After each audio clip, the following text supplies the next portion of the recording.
Albemarle County School Board to order. For our moment of silence, we'd like to have a special remembrance of one of our teachers who passed recently. Powerful ideas sometimes are described as throwing a rock in a river and watching it generate huge ripples that keep getting larger until they encompass a large area. This analogy can fit people as well as ideas, and so it was with Pete Fidner. To give you a sense of the length of his service, he was hired by Joe Vining to teach at Brownsville right out of ed school. In those days, Brownsville had 180 students. Pete also supported math students at Etna-Hurt and Woodbrook and taught at Burley, where he received our community's highest award for teaching, the Golden Apple. His principal, Cassandra Blunt, called him a trifecta as a teacher. She described his three superpowers as always building confidence in his students, treating students in a way that makes them want to reach their highest expectations, and he was so skilled in his methods that he could easily adapt to any student's need.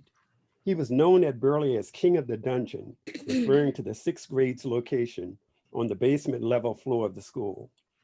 When you help kids begin to find their place in the world, Pete once said, you begin to find yourself too.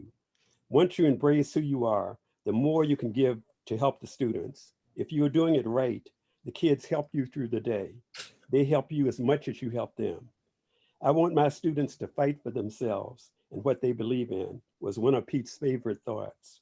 I tell them, fight for you and fight for what you want.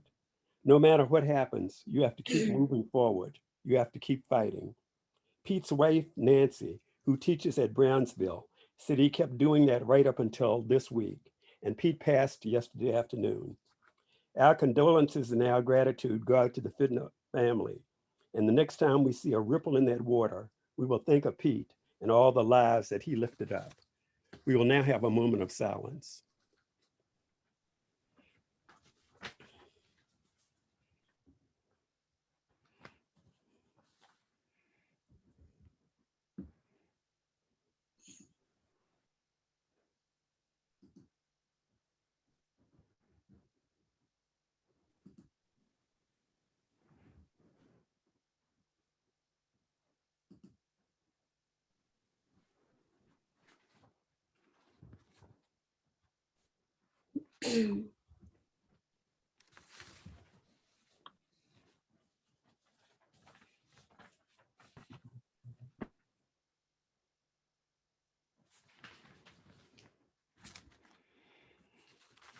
This meeting being conducted electronically, we have to read this into our minutes for each meeting.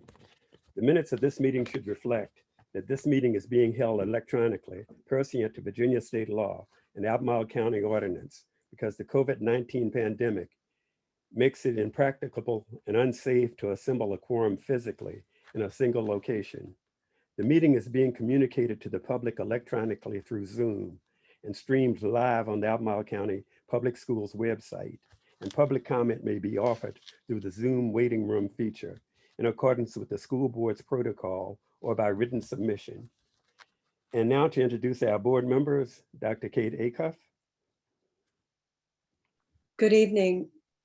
This is Kate Acuff, Jack Jewett District. John O. Caro. John O. Caro at large. Katrina Carlson. Katrina Carlson, Rio District. Judy Lee. Judy Lee, Rivanna District. I don't think Mr. Oberg is with us yet. He's having trouble getting on. Yeah. Okay. All right. Ellen Osborne. Ellen Osborne, Scottsville District. I'm Graham Page, Samuel Miller District, and our student rep, AJ Johnson. Okay, AJ, give us a little greeting. Oh, hello. Okay, thank you, AJ. Could we now have a motion, rather, to approve our agenda for tonight? I move that we approve the agenda. I second. All right, moved by Mr. Alcaro, second by Dr. Acuff, that we approve the agenda for tonight. Any discussion on the motion? If not, Ms. Johnston, could you please call the roll? Ms. Osborne, Yes. Ms. Carlson, Yes. Ms. Lee, Yes. Dr. Acuff, yes, Mr. Alcarro, Yes. Mr. Page, Yes, right. motion carried. motion carries. All right, could I have a motion to approve the consent agenda? I move that we approve the consent agenda. Second. Moved by Mr. Alcarro, seconded by Ms. Lee, that we approve the consent agenda. Any discussion? If not, Ms. Johnston? Mr. Alcarro, Yes. Ms. Lee, Yes. Dr. Acuff, yes, Ms. Carlson, Yes. Ms. Osborne, Yes. Mr. Page, Yes, motion carried. motion carries, sir. Thank you. Are there any announcements at this time? Mr. Page, I would just take pause to say, I don't know if tech can send, because I also had trouble logging on. I know Oberg is trying to log on. So if there's a way that we can send him a different link. It says that the credentials aren't allowed. That's what it said for me. The credentials won't let you in. So I don't know if tech can work on sending him a link, but he is trying to get in. Okay, I don't even know if we have a tech person. I'm just saying that tech. I think we have a tech person who is Yes. with us. So Ms. Johnston, do you think that tech person can send a link or check with Mr. Oberg to see what the problem is? Yes. Okay, thank you. Any other announcements? So we do have an Okay. announcement from. Okay, Dr. Haas? Oh, I'm sorry, Mr. Page. All right, we superintendent do and have- superintendent's business, right? So actually an announcement. Okay. Ms. Schmidt has an announcement about an event on Saturday, I believe. Hi, good evening, Rosalind Schmidt, Chief Operating Officer. So we have wrapped up some exciting construction projects recently. I encourage you to visit Scottsville and Red Hill Elementary if you have not already. I had the chance of visiting them this week, and just beautiful additions and renovations. So those big projects are coming to conclusion. There's some loose ends, but for the most part, those are complete. But we're about to embark on a new construction project. And when I say we, it's the greater we of the community. The Boys and Girls Club Center is breaking ground, and there's a breaking ground ceremony this Saturday that I believe you've all been invited to. And I just want to extend our gratitude to the club and all their partners for all their work and donations and partnership in making that center come to fruition. So we are very excited to see that come out of the ground and serve our students shortly. So again, that ceremony is this Saturday at the site, which is in front of Jack Jewett Middle School at 9 o'clock. Thank you, Ms. Schmidt. And then we also had just an announcement from Dr. Hairston, just recapping activities from this past weekend. Good evening, school board members, staff present, as well listeners. Bernard Hairston, Assistant Superintendent. This past Saturday, Albemarle County Public Schools partnered with the African American Pastors Council, the City of Charlottesville, and Charlottesville Public Schools to host the 9th annual Back to School Bash on the downtown mall. There were over 1,200 backpacks and kits with school supplies offered at no cost to students from the area in grades K through 12. This is a sample of a nice backpack that was presented to each student. They all received this nice kit with a lot of necessary supplies, from pencils to markers to notebooks to pencil sharpeners. Very nice stuff. I should also say there was a very strong collaborative effort on the part of several departments to make this happen. For example, the Office of Instruction contributed funding to the purchase of the backpacks and the kits. Our technology support team provided on-site demonstrations about the use of several online tools that our students and families are expected to use this school year, such as the parent portal, Seesaw, Schoology. They did an awesome job. Our transportation department recruited drivers on site and answered questions from families regarding preparation for the first couple days of school. And our Office of Community Engagement provided these coloring kits right here to like the kindergarten students. They love these things. We also provided these very lightweight Albemarle County string backpacks with earbuds for them as well. In addition, we had our superintendent of school on site. Dr. Haas extended greetings to the over 2,000 plus parents and students present as well. He was there the entire time greeting all those who visited our table. I think we all had a wonderful experience that day. And one thing that Dr. Haas and I talked about, we were reminded of the rapidly changing, diverse community that we're serving. It was a real positive experience. Thank you for taking the time to listen to this announcement. Thank you, Dr. Hairston. Dr. Haas, do you have any other announcements or superintendent's business? I do have some soups business. I do want to say I really enjoyed the morning at the back to school bash. Dr. Hairston was there greeting everyone. We had a great time. We had a technology table. I was really impressed with our technology department. That one of the things they handed out were cards that were in English on one side, Spanish on the other. And the most important thing on the card was a barcode that could be scanned with a cell phone, so that if a parent has a device at home and it's not working, they could scan that, put their phone number in it, and get a call from our technology department to get help on resolving the issue. If you'd had asked me 3 years ago, 2 years ago, would we be doing that kind of outreach work to say to parents, say to families, call our help desk, or we'll call you, I would not have believed it. So I'm really proud of that department.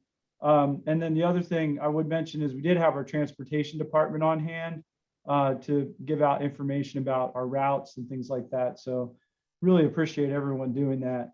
And if you haven't had a chance yet to check out the technology truck, we now have our own technology truck that actually can function as a small classroom, has a display, parents can plug in and get troubleshooting for their devices, and it's mobile. So it's really wonderful. I do want to say that we really had a wonderful opening of school on Monday. As I went around visiting schools, the only thing that was different from when schools opened in 2019 was masks. Everything else, the enthusiasm, the day one focus on student learning, the relationship building, and a lot of the excitement, the positive attitudes were all the same. And I'm super proud of all of our educators and support staff for pulling off an opening. I was having a conversation with Ms. Lee earlier this afternoon, and she reminded me that opening school requires everything everyone has every year to get that off the ground.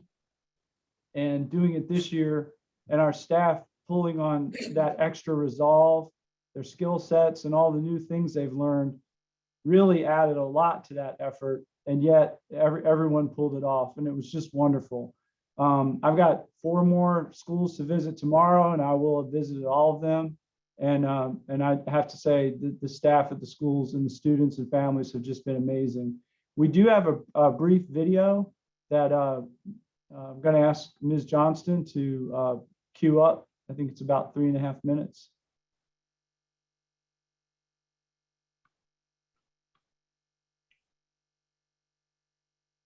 If Ms. Johnston is there.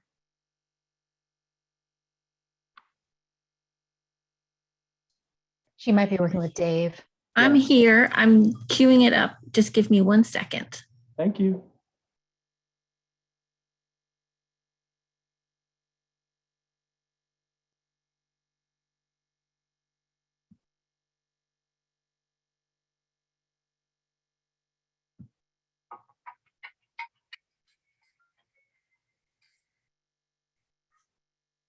Can you hear the sound? Not too much. Okay.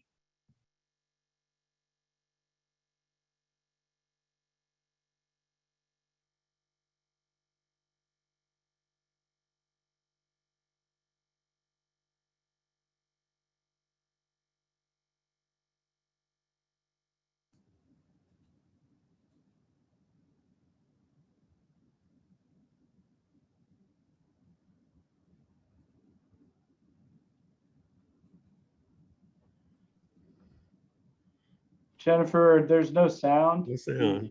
What do you want to do?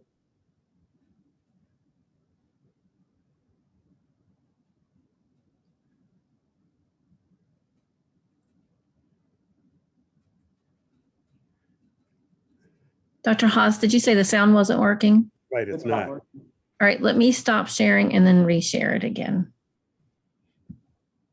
So while Jennifer's doing that, Ms. Schmidt can provide a rough. These aren't our prime time figures, but she can share rough enrollment figures.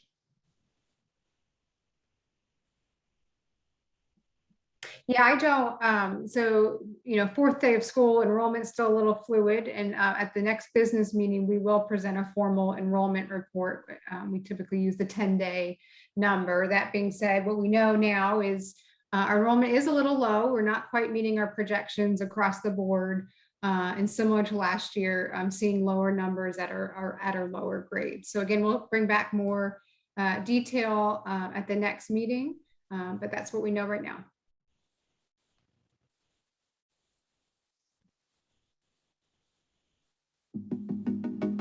All right. Yep. Good morning. Morning. Morning. Welcome back. Welcome back. Glad to see you. This is very exciting to be starting off with a day almost being normal as compared to last year. It's really, really exciting. And out here at Walton, it looks like things have gotten off to a really good start. So we're looking forward to a really productive year. I think the main thing is students who are new to us or have not been in the building before. It's just a matter of confusion. And so what we're trying to do is make sure that they feel welcome and not frustrated. We are so happy that you are here today. We do know we have some buses still rolling in. Wildcats, again, if you need any assistance with finding your class today, please report to the amphitheater. And we will see you around the building today. Have a wonderful day. I am so overly excited to have these children back in school. We just want our babes back so that we can give them a proper education. Excitement level, woo woo! How's it going? Oh, good morning. Good to see you. Well, you guys are off to a good start. You got some great students in here. It's my first time teaching in the school. Well, thanks for being here at Mountain View. That's awesome. It's been really exciting this morning. I've been out to visit 6 schools so far. They were all in the southern part of the county. Hey, Ms. Connolly, good morning. And it was just wonderful to see the students. The students really are happy to be back. A lot of activity, a lot of excitement, and so that's really been the best part of the day. My observation is that when you go around, this is just like any other first day of school. It's just some of the mitigation strategies require distances, and we're all wearing masks, but this really feels the same. Having said that, I know there's been an enormous amount of work behind the scenes at the school level and really around the county to make sure that students are going to be safe and feel safe, and that families feel good about having their children back at school. We're inundated with families and their excitement to be back in the building. Normally our open house has about 300 families that come. We're well doubled that. 600 to 700 students and families entered our building. And today we are just overfilled with joy as we have 1,200 students back in our building for the first time in 17 months. This first day has been awesome. It's been a long time since I've had so many kids in my classroom, so I'm just super excited to see them. The kids are respecting all of the new rules. And I can tell that they're really, really excited and a little nervous to be here. So I ran the freshman orientation that we had 2 weeks ago. And the biggest takeaway for me that just made me so happy is that I asked the kids, so what did you think about freshman orientation? He said, well, I'm not nervous anymore. And I said, well, that was my number one key, like the number one thing that I wanted to get out of orientation for these kids. As we tackle these first couple of days, we're just making sure the students get to the right rooms, they feel comfortable, they feel safe, they feel like this is the right environment for them. As far as mental health, we are offering one-on-one counseling. We've had families come in, we've met with parents to talk about the mitigation standards that we are putting into place and make sure everybody is prepared and that there's no surprises. All of our teachers, our principals, all the cafeteria employees, bus drivers, they have really shown through for us. A lot of tired staff, and I really am so grateful to everyone for pulling this off. Visiting the schools, the energy level, the positivity, the laughter of the students. The students are super happy, you can tell, to be back.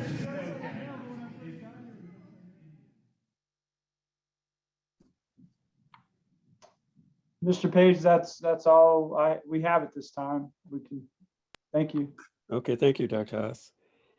And someone did mention the open houses, I guess, at Red Hill and Scottsville. And I visited both of those schools on their open house day, and they really are beautiful additions at both schools. Ms. Osborne was also out at Scottsville, so we were just blown away with the addition at Scottsville, especially the gym, but really the entire addition. And are there any other announcements or any other comments from members of the board? I had a comment, Ms. Lee? and as I said before, it's an enormous task, and I know that it's, I don't know, like monumental with all these other changes. I also would love to know more about how the virtual school is doing. I know like the back to school video, the traditional back to school video is not really as easily made for that, but I'd love to know more in the coming board meetings about them. Yeah, that is a good point, because I would like to know that too, especially the enrollment at the virtual school. So enrollment wise, we're at just about 410 students. And so we would love to bring you back some more information about the virtual school at our next meeting. Thank you. Okay, good, thank you. Chair Page, I have just a question. I don't know if it's for Matt or for Rosalind. Every other school division seems to be having bus driver issues, and I know we have historically. What does our census look like? And do we all need to study for a CDL? like Superintendent Haas has done? I'll answer your last question. Yes, we are always recruiting drivers. So if anyone's interested, let me know. We are dealing with a shortage. And the good news is I think we are in better shape than our surrounding districts and what you're hearing in the news, particularly in the city. We are down drivers. Thanks to our very dedicated transportation staff, though, they are pulling it off. We have had some longer runs and some creative routing. So we are dealing with shortage. It's not as bad as the other districts, but we are continuing to challenge in that area. Okay, thank you, Ms. Smith.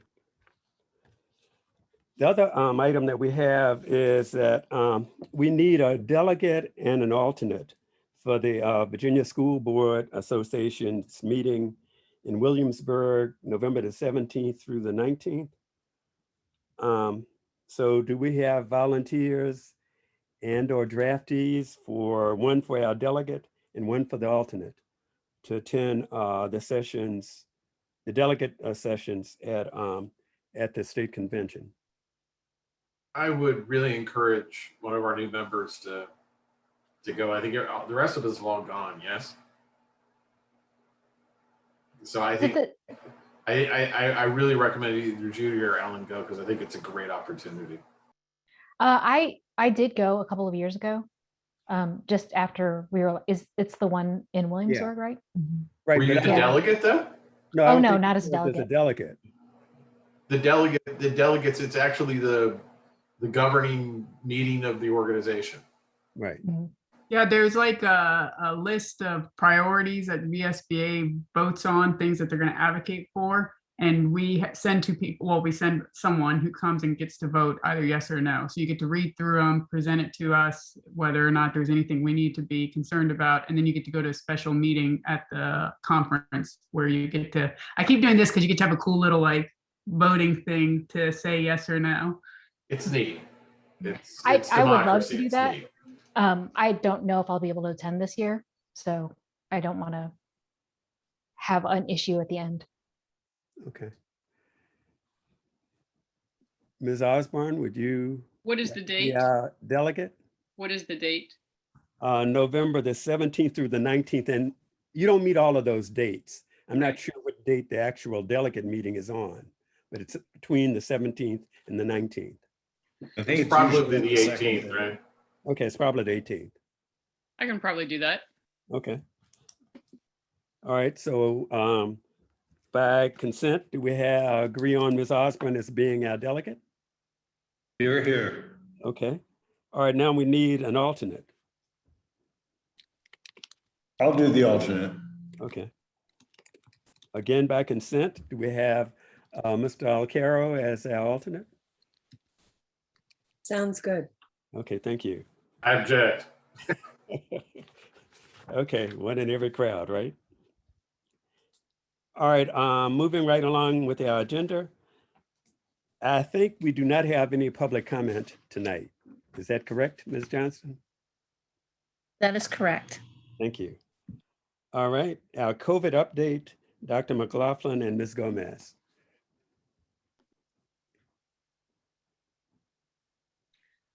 All right, good evening, board members. I'm Pat McLaughlin, the Chief of Strategic Planning for the school division, and I'm here tonight with Eileen Gomez to provide our COVID update. So let's go ahead and get started. As you know, we have realigned the format of our update with the most recent guidance provided to us by the Virginia Department of Health and the Virginia Department of Education. And as all public schools in Virginia are now required to open 5 days a week for in-person instruction, the guidance is no longer geared toward the conditions under which schools should open for students, but the newly updated guidance instead provides 5 steps for school divisions to consider as operational decisions, as operational decisions are made for and during the 21-22 school year. So the first of these is to evaluate the current level of community disease transmission. The level of community transmission is determined using 2 measures. The first is the total number of new cases per 100,000 people in the past 7 days. The most recent data we have is from Tuesday, August 24th. And at that time, our current 7-day total per 100,000 people was about 108, putting us in the high transmission category. The second measure is the percent of NAAT tests that are positive during the past 7 days. Our latest percent positivity is 4.6%, which puts us in the low transmission category. When the 2 indicators are at different levels, the VDH recommends using the indicator with the higher value as your community transmission level. So our current community transmission level is at the high level. The second step is to understand the level of community vaccination. And our vaccination rates, I'm happy to say again, continue to be a bright spot for us. In Albemarle County, we have 81.8% of 12 to 15-year-olds and 85.5% of 16 to 17-year-olds receiving at least 1 dose of the COVID-19 vaccine. Those numbers are up from 78.2 and from 83.2 respectively since we last updated the board. Our fully vaccinated numbers for our 12 to 15-year-olds are 71.8%, up from 68.5, and for our 16 and 17-year-olds, they are at 77.6, up from 75.8. And so the third step is to consider the level of impact that the virus is having within our schools. You'll recall that last board meeting, we couldn't report on this because we didn't have students in school, but now that they're back, we can again use this metric in our operational strategy. And as expected, we have had sporadic cases in our schools as students return this week, but to date have no evidence of transmission within our schools. So we consider that indicator to be low. Student and staff absenteeism is not being impacted to a large degree by the pandemic, and each of these indicators along with our overall indicator, are at the low level. And I'd like to remind the board that our COVID dashboard is live and up to date. You can access it from the homepage of the Albemarle County Schools site. And if you go to the dashboard, you'll see that this week we have had 12 total positive cases in our schools. 8 of those were student cases and 4 of those were staff cases. And that's resulted in a total current quarantine of 21 students and 1 staff member. The final 2 steps that we use Patrick, to determine. do Yes. you know if the members of the staff that had it were vaccinated? That I do not know. I would defer to Eileen. I'm not sure we know that or not. Eileen, do you have any information on that? I do know that one of them was not vaccinated. And are the students that have been hit, are they in the range where they can be vaccinated, or are they younger than that? There's been some of both. So moving on, the final 2 steps of final 2 pieces that we need to do is understand the community and school needs and determine our best mitigation strategies that we have. And as you recall, we looked at the 9 key prevention strategies that were provided by the CDC and the Virginia Department of Health. And we feel like our current mitigation plan is an effective one in preventing the spread within our schools. Again, we were expecting some sporadic cases, but we have not seen any cases of transmission within our schools to date since we opened up. And finally tonight, I'd like to provide you with some updated information about our staff vaccination program. Per the board's resolution, beginning September 15th, all ACPS employees are going to be required to be vaccinated or show proof of a weekly negative COVID test. Employees will attest to their vaccination status through a survey and will be asked to show proof of vaccination if contact tracing is needed. That survey is set to launch no later than Monday, August 30th. We may have it out as soon as tomorrow. And once it does launch for our employees, they're going to have 1 week to complete it and send that information into us. We want to keep everything confidential, so vaccination status will not be shared unless that knowledge is necessary for contact tracing. And as vaccine status changes, employees will update us with that information. In terms of the testing of employees who choose not to get vaccinated, we are currently in the procurement process for a COVID testing provider and hope to have more information on that in the very near future. And so I thank you for your time tonight. And Eileen and I and other staff members will be happy to take any questions or comments you might have about where things stand with our COVID update.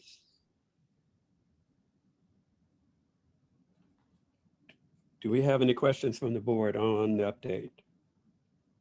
I have a question about the quarantines. So we have, did you say, was it 20, Patrick, that are quarantined right now? 21 students and 1 staff member currently in 21 quarantine. students, 1 staff member.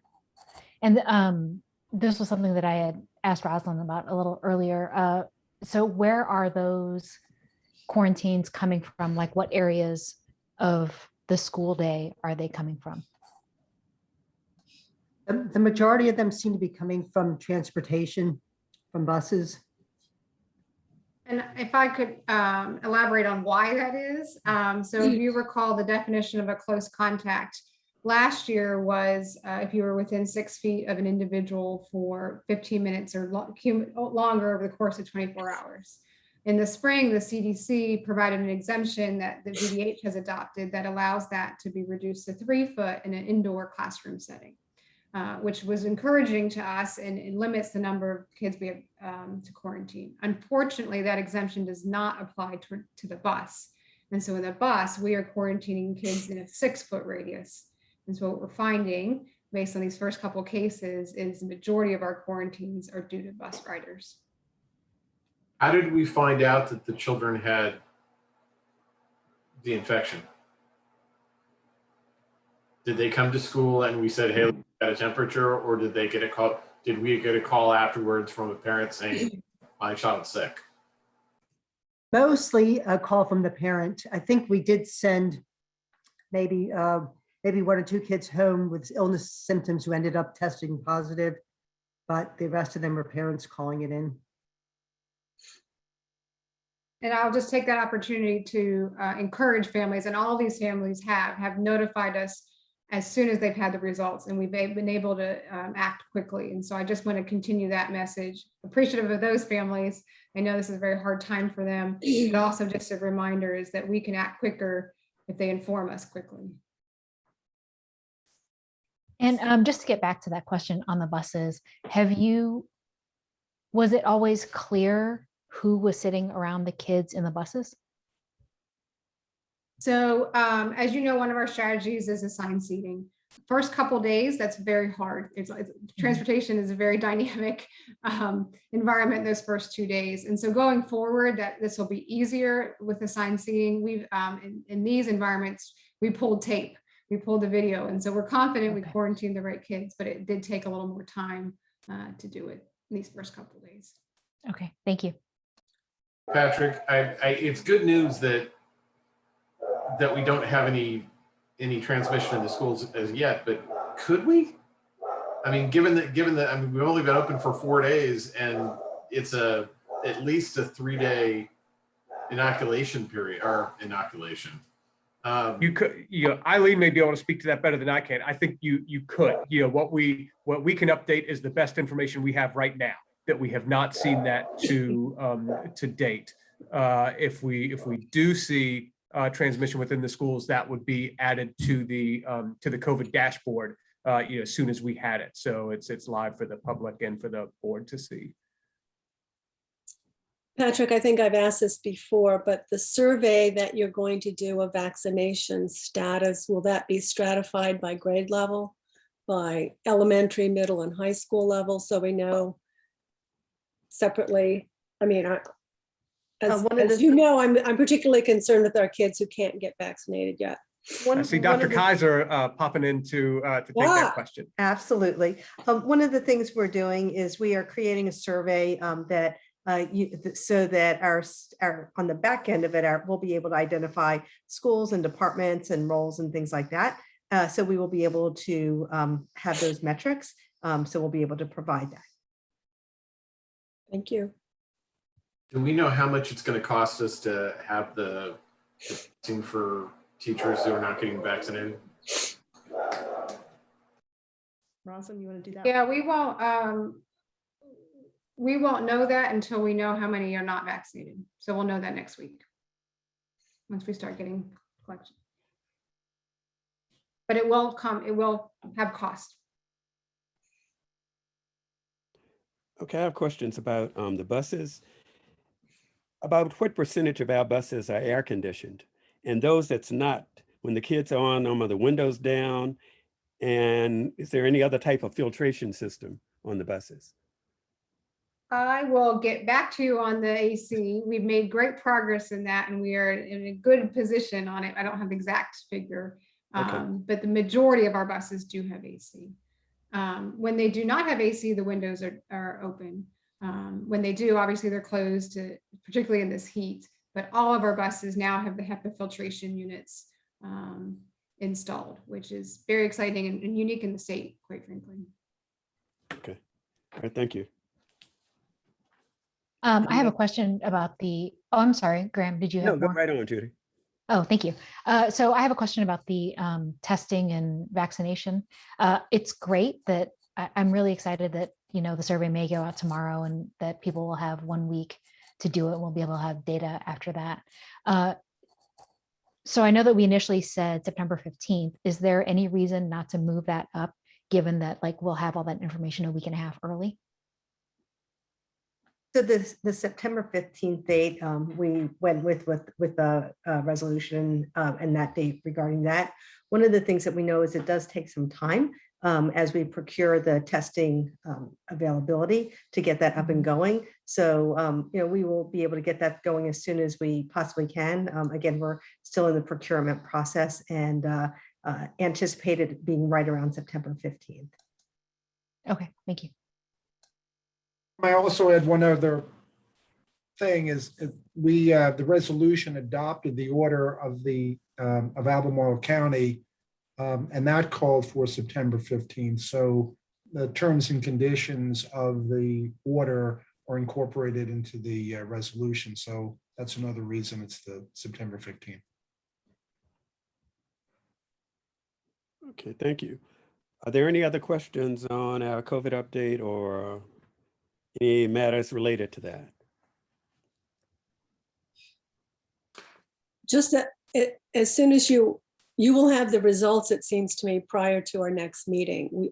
I would ask that you would send those out as soon as that data is available. Yes, we can certainly update the board, hopefully by the end of next week when we start getting some data in.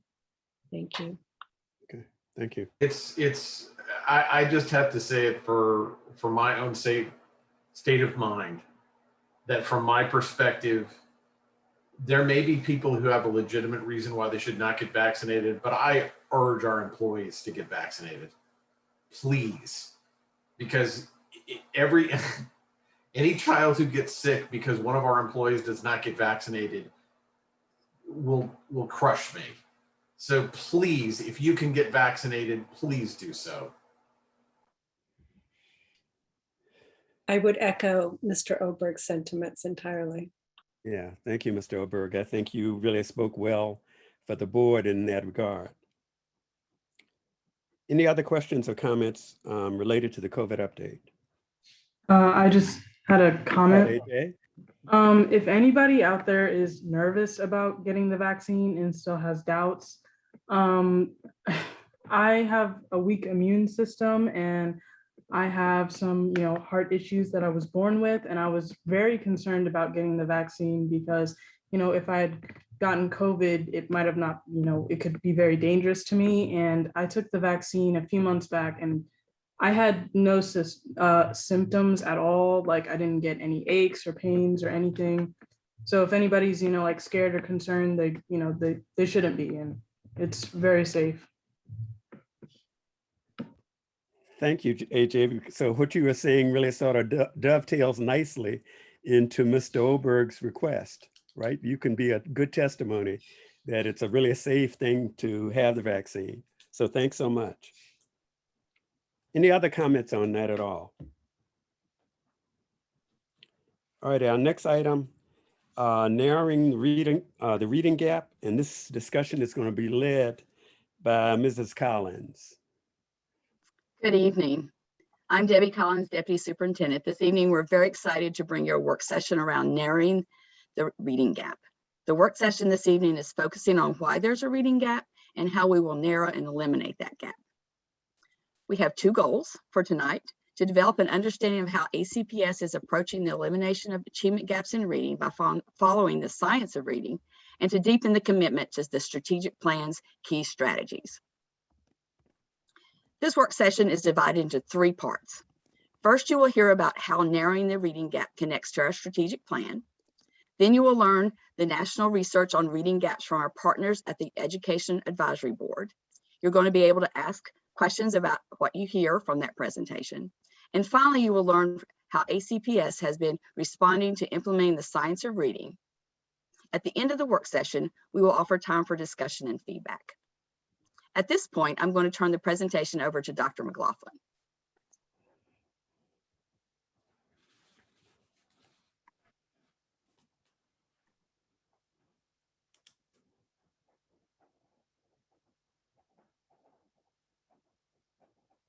Sorry, was having a little share screen issue there, but we'll jump right back in to it. So thank you, Ms. Collins.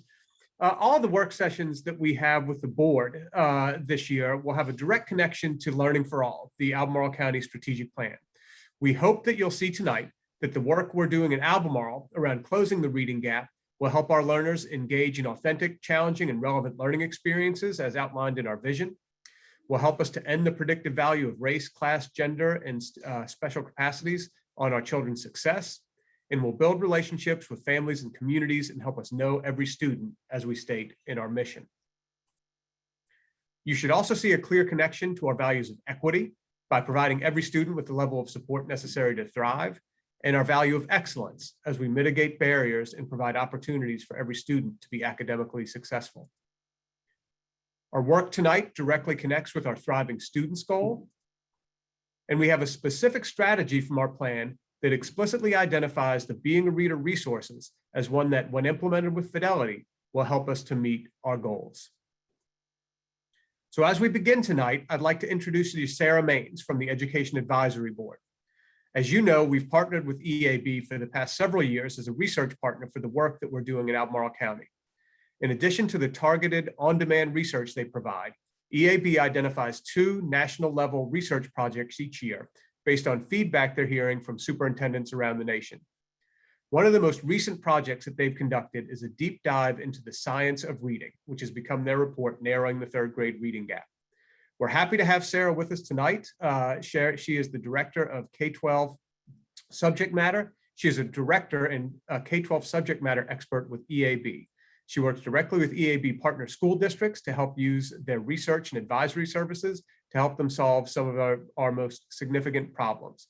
And tonight she'll provide an overview of the work EAB has done around the problem that we want to solve in Albemarle, closing the third grade reading gap. A quick note with technology. Sarah is coming to us from the DC area tonight, and they've had some pretty significant storms roll through, and she lost her Wi-Fi in her house. So she is calling in from her phone. I'm going to be driving her slides for her, but she is going to be talking through us. So bear with us for 1 second while I get Sarah's slides up, and we will get the presentation started. Thank you. All right, so Sarah, much. I think we're ready whenever you are. Okay, great. Can you guys hear me? Yep. Yes. Okay. Thank you. I live right outside of Washington, D.C., and we had some massive storm rip through here at about 4 o'clock this afternoon, and we no longer have Wi-Fi, and we also just discovered that we think part of our house was actually hit by lightning because we lost power in part of our house. So I appreciate you bearing with me on sort of patchworking this together. Ideally, we would be in person doing this. That's not an option with COVID. Sort of next best would be that I could see you all right now and you could see me, and that's obviously not an option. So we're going to make it work. As Patrick said, I work directly with school districts on several different issues and sort of those pressing challenges. And one of the ones we do, we are really just hearing a lot from districts is the need for help with reading gaps, especially in the context of COVID and, how that has really exacerbated gaps for students. So this is, part of a much larger body of work. We are going to go through really the context and the sort of why and what of this. And then I understand this is going to serve as sort of a springboard for, where you talk about next in terms of literacy approach there. So I'm really pleased to be here. And I do also want to add an aside, congratulations on opening. We are so excited for school to start here in Montgomery County next week. So it is an enormous challenge. So I hope you all can pat yourselves on the back, at least temporarily. So, okay. I'm looking at the presentation at home. Hopefully you're looking at my title slide right now. I'm going to switch to the first slide here, which says far too many kids can't read at an early age, and we'll just get rolling here. Feel free to let me know if there are any, tech problems or you need me to slow down, whatever it is. Okay, so, part of the reason we're here having this conversation is that, districts understand that we have a problem in this country in terms of reading scores, and that they really are not where they should be. You can see here on this slide, NAEP scores for the past 10 years or so. And, it says a pretty clear picture that we do not have enough kids reading at proficient levels. And that growth, while we have seen some growth, over the past decade, it's really been very minimal. I'm going to switch slides here. And interestingly, while we do know that reading outcomes are particularly acute for certain populations, you can see on the left side of the slide here, for, Black and Hispanic populations as compared to white and Asian. And then on the right, English language learners, for example. However, if you look at the number at the bottom of the slide, 30% of struggling readers actually come from households with at least one college-educated parent. So we have a problem here that really does transcend demographics, and we need to approach holistically in our districts. So I'm going to switch slides here. And so interestingly, we know there is, some controversy around NAEP as a mechanism. Some folks feel it is too rigorous of a measure.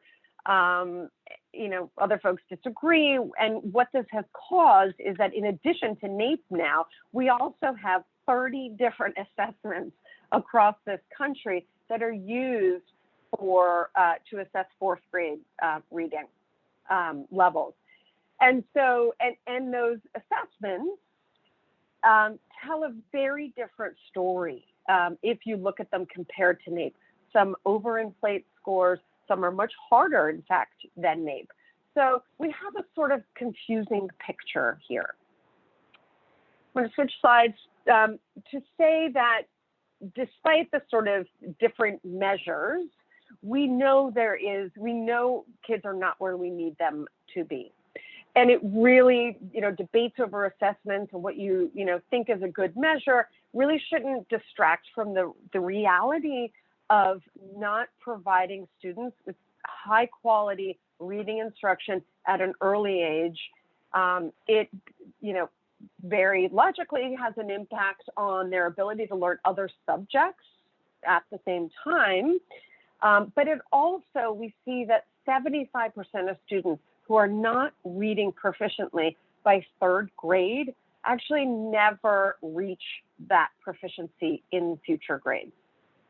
We also know that they are less likely to attend college, and it is much harder to find a living wage as they move into adulthood. I'm going to switch slides here to the sort of first piece of good news.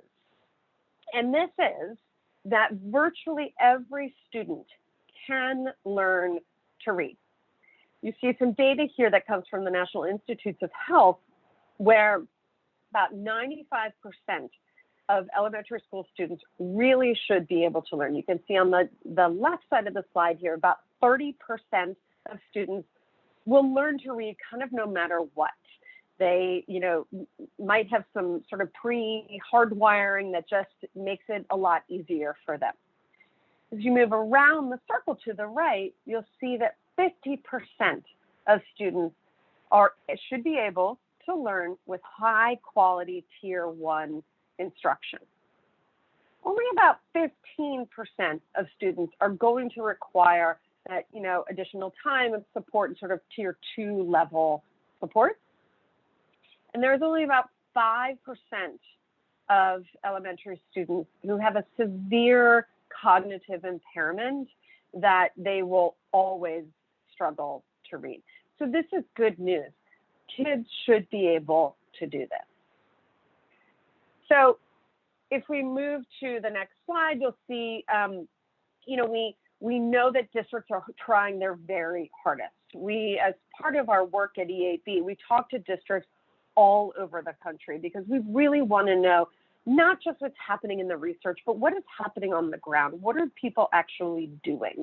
And so, we heard a number of things. You can see on the left side of the slide here, everything from extending school days to updating curricular materials.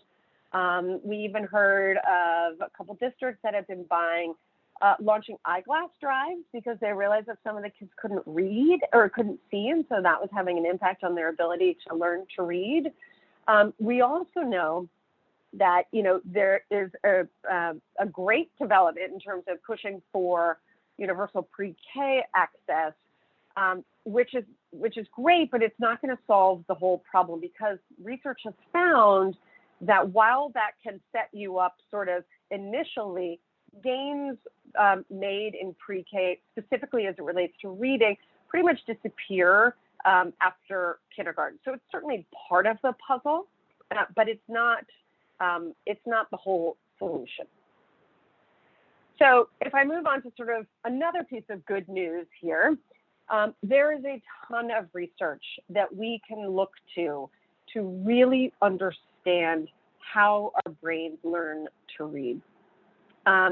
Decades, really, of neuroscience research provides really detailed insight on how students learn to read, which has, implications for how we are teaching reading, and then also how we can help those struggling readers read. So I'm going to switch now to this kind of very rough, almost comical, if you will, timeline of history in terms of human existence. And we provide this here because in the context of understanding how our brains learn to read, it's really important to understand that we're not actually, we haven't actually evolved yet to be readers naturally. You can see here that the spoken language has been around for a lot longer. We have, we've really evolved to use spoken language. Written language has actually only existed for less than 3% of human existence. So our brain hasn't evolved yet to learn to do this naturally. I'm going to switch slides here to our first picture of the brain. Again, this is, we are not scientists, so this, don't take this as sort of a, a scientific representation of the brain, but we use this here to help folks understand that all of that neuroscience that shows how we learn to read points to 4 very specific areas of our brain that must be involved in reading. And I'm going to start here with the auditory cortex. It plays, in terms of how, as you're reading or learning to read, it is involved in phonological processing, which essentially means it allows you to discern and recognize unique speech sounds, which is essential to be able to decode sounds. Then if we move on to the frontal lobe, this is what helps us with that actual speech production and developing fluency as well as comprehension. The third area is the visual cortex. As you could imagine, the word visual, it helps in actually recognizing visually printed letters and words. And then the fourth part is the angular gyrus, which helps us with those sound to symbol connections, print to speech circuits, that sort of thing. And kind of, when we see letters and words, kind of understanding the visual representation of those. So when we move to the slide where it kind of pulls it all together in one, picture of the brain with all 4 pieces of these, you can see here that there really is no single sort of reading region. And in order to be able to use these 4 parts of our brain to learn to read, we have to develop these neural circuits or sort of, communication, highway kind of imagery or white matter, some people call it as well. But we have to develop these in order for those 4 parts of the brain to work together. And interestingly, that white matter, the optimal time for developing that is that sort of kindergarten through 3rd grade time frame. And in fact, 56% of the variance in reading outcomes is actually accounted for by the change in the volume of that white matter between kindergarten and 3rd grade. So it's great that we know now that we have these 4 pieces of our parts of our brain that must work together, but we have to actually intentionally work to develop that white matter because it doesn't develop necessarily on its own. And that's why this early reading focus on this early reading years is so critical, because there's an actual connection to how our brain develops. So I'm going to switch to the next slide, where when we're in person, we like to lead this reading simulation. I'm going to walk you through it a little bit, try and walk you through a little bit of it here without it being too awkward. But the reason we do this is because, we've all been reading for a long time and we can sort of do it naturally. And so it's really easy to forget just how difficult that process can be, especially at first. And that it's actually a very complex process to sort of bring those multiple parts of our brain together. So we do this reading simulation to kind of put everybody in the mindset of those youngest readers. We use the International Phonetic Alphabet because most people haven't seen it, and it actually serves as a really good way to learn brand new symbols. And so the way we generally do this is we teach sounds, and then we, by mapping the sounds to symbols, and then we work up to blending those sounds into words, and then, practice reading in a short text. And again, it is very helpful for everyone to kind of not only sort of have to force your brain to learn something new again, because it's actually a really complex process, but also to understand the dynamic of what happens when you're in a classroom and everyone around you is trying to do the same thing, but they may all be learning it in very different ways. So I'm going to rely on you all to be good participants here. I'm going to kind of put on a teacher hat for a little bit, and I'm going to teach you all some new sounds. So Patrick, if you want to let me know if people are participating or if we've got any sort of tech trouble here. But what I want you all to do is to really engage in this, because I'm going to prompt you as if you were students in a classroom. Sarah, Okay. would it be helpful if the board members opened up their microphones for this? Sure, that'd be great. I don't know if I'm going to be able to hear you all at once. We'll just see how this rolls. But I do want to at least initially teach you the initial, process here. Okay. So class, we are going to learn some new sounds today. We're going to start with the vowels in the first row. Patrick, if you could just point to them as I say them, that would be helpful. We're going to start all the way on the left, and the first symbol here represents the sound F, as in bet. Can everyone join me in saying F? F. F. Excellent. So notice the position of your mouth as you pronounce this vowel. It should be in sort of a mid-open position. Your tongue should be resting at the front of your mouth against the back of your teeth. Now, what I want you to do, normally we would have folks raising their hand, but I'm just going to rely on you to just jump in and say yes or no. I want you to let me know if you hear the F sound in any of the following words. Met.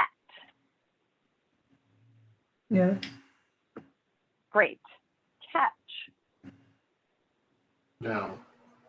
Great. Debt. Yes. Excellent. All right. The next one, we're going to move to the right, is the ooh sound. Can everyone say ooh? Ooh. Excellent. Notice the position of your mouth now. It should be nearly closed. Your lips might even feel rounded, like you're saying ooh and ah, as if you were watching fireworks. Again, I'm going to have you let me know if you hear the ooh sound in the following words. Snooze. Yes. Yes. Yes. Good. You. Yes. Good. You should hear it with that one. The third word is soot. No. No. No. Excellent. All right. Good job. The third sound to the right here represents the sound I, as in igloo. Can everyone say I? Eh. Good. Notice that your mouth should feel somewhat open, kind of like when we said S, but a little bit more closed together. Your lips might even feel like they're starting to form a smile. So again, let me know if you hear the sound if. Sip. Yes. Yes. Yes. Good. Spider. No. No. Good. Bit. Yes. Yes. Good. And admit.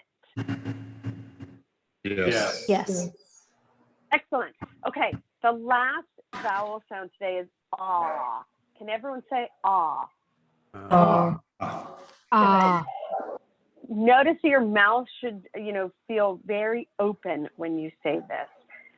Again, let me know if you hear the ah sound in these words. Caught. Yes. Good. Thought. Yes. Good. And cloud. No. Good. Excellent. Okay, we're going to just quickly review all of those together, starting with the one over on the left again. And I want everyone to say them with me as we go through them. Ooh. And ah. Good job. Okay, so we're going to now move on to some consonants. So we're going to move to the line right below those. This first symbol represents the sound sh. Can everyone say sh? Good. You might recognize this because this is the sound your teacher might use when she needs or he needs you to be quiet. I've never heard that. Notice how your lips are kind of rounded as you say this. Again, let me know if you hear the sound in these words. Measure. Yeah. No. No. It's a confusing one, but it's actually not in that word. Mission. Yes. Yes. Good job. The last one is shed. Yes. Yes. Excellent. Okay. The middle consonant is, this is hard to do virtually, but it sounds like as in sing. Can you guys say? I can't hear it. It's a TH, Jonah. It's a TH, yes. Okay, thank you. Sure. Your tongue should be between your teeth when you say this. Can everyone say thing? Thing. Great. Okay. Again, let me know if you hear the sound. Think. Yes. Yes. Yes. Great. Then. No. No. Good you just- job. Okay. Yeah. No, go ahead. Okay. The last sound here, again, I'm going to have to sort of spell this out, which we wouldn't, normally do, but it's actually pronounced an NG. So it's ng. Mm. Excellent. Notice that your tongue should be pressed flat down when you make the sound.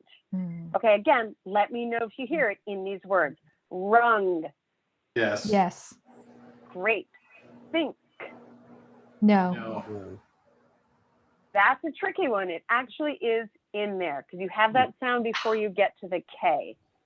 The last word is gong. Yes. Yes. Excellent. Okay. So to finish off our sound lessons, I'm going to review some of the sounds we've already learned. And you'll see them at the bottom of the slide here.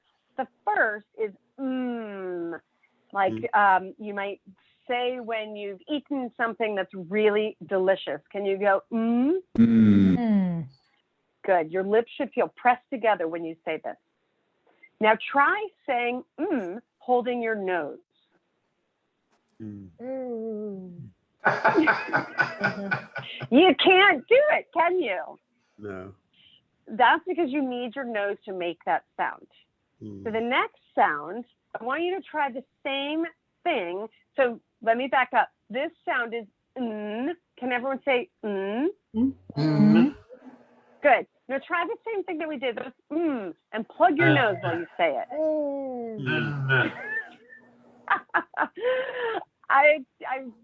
nobody can do it, right? Although I'm hearing some funny sounds, but I don't think we're getting the right sound.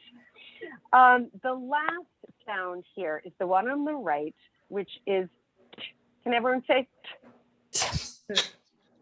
Great. Now, place your hand in front of your mouth as you say. Does everyone feel a puff of air on the palm of their hand? Yes. Excellent. You should. Okay. So I'm going to have you, we're going to move to the next slide to blend some of these sounds into words. Okay. So we're going to start with the first one all the way up on the left here, and I want you to do this with me, okay? So we're going to sound this out.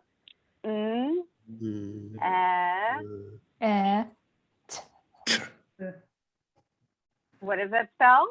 Net. Net. Excellent. The second word is Tomb. Tomb. Excellent. The third word.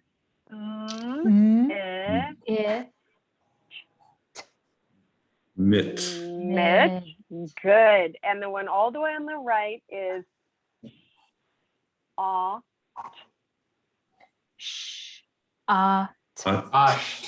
Shot. It's actually, that sound is the TH. Oh, TH. Oh, sorry. Thought. Thought. Excellent. Okay. So, you know, I don't want to make you all go through the entire simulation here, but what I do want to show you is, once we go through these sounds, I would then walk you, I would bring you into sort of reviewing, whoever is doing slides, our sight words. And then we would move to the slide where we put it all together. And we would start by looking at phrases. We would sound that out as a group, and then moving on to sentences on the right. This should look a little crazy to you all right now, and, you know, new. Then we would move on to the last slide here, where we put it all together in a passage reading. King was thinking of thing to do. Wow. That's great. We're not gonna do the entire passage just because I want to, you know, be respectful of your time and the fact that this, you know, might be a little bit awkward virtually. But what I hope you all saw from this is that this is a complex process. I'm going to move to the slide here where we sort of talk about reflection.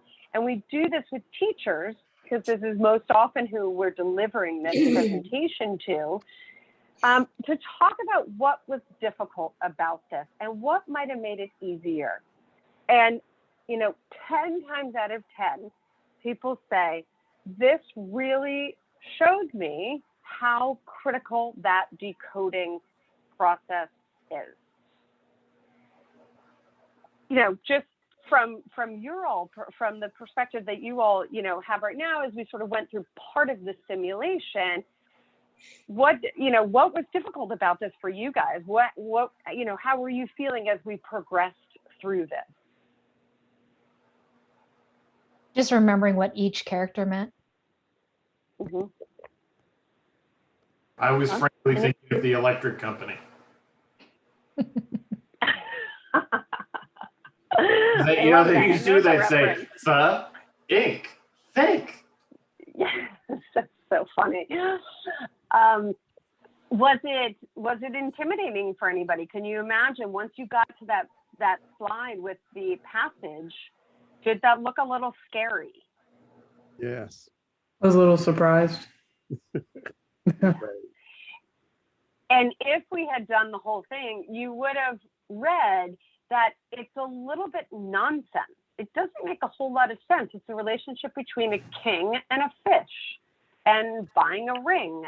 And it highlights not only just how important that decoding process is and understanding how to develop fluency, but also the comprehension and really having that context and how important that is for comprehension, because not all students have the same connections and same background knowledge to these, passages, for example, and it's not always going to make sense in the way that we think it does, just because we're presenting it as a literacy lesson. So, I realized that was a little bit short, but I hope that that kind of helped you all understand too, that decoding piece is essential.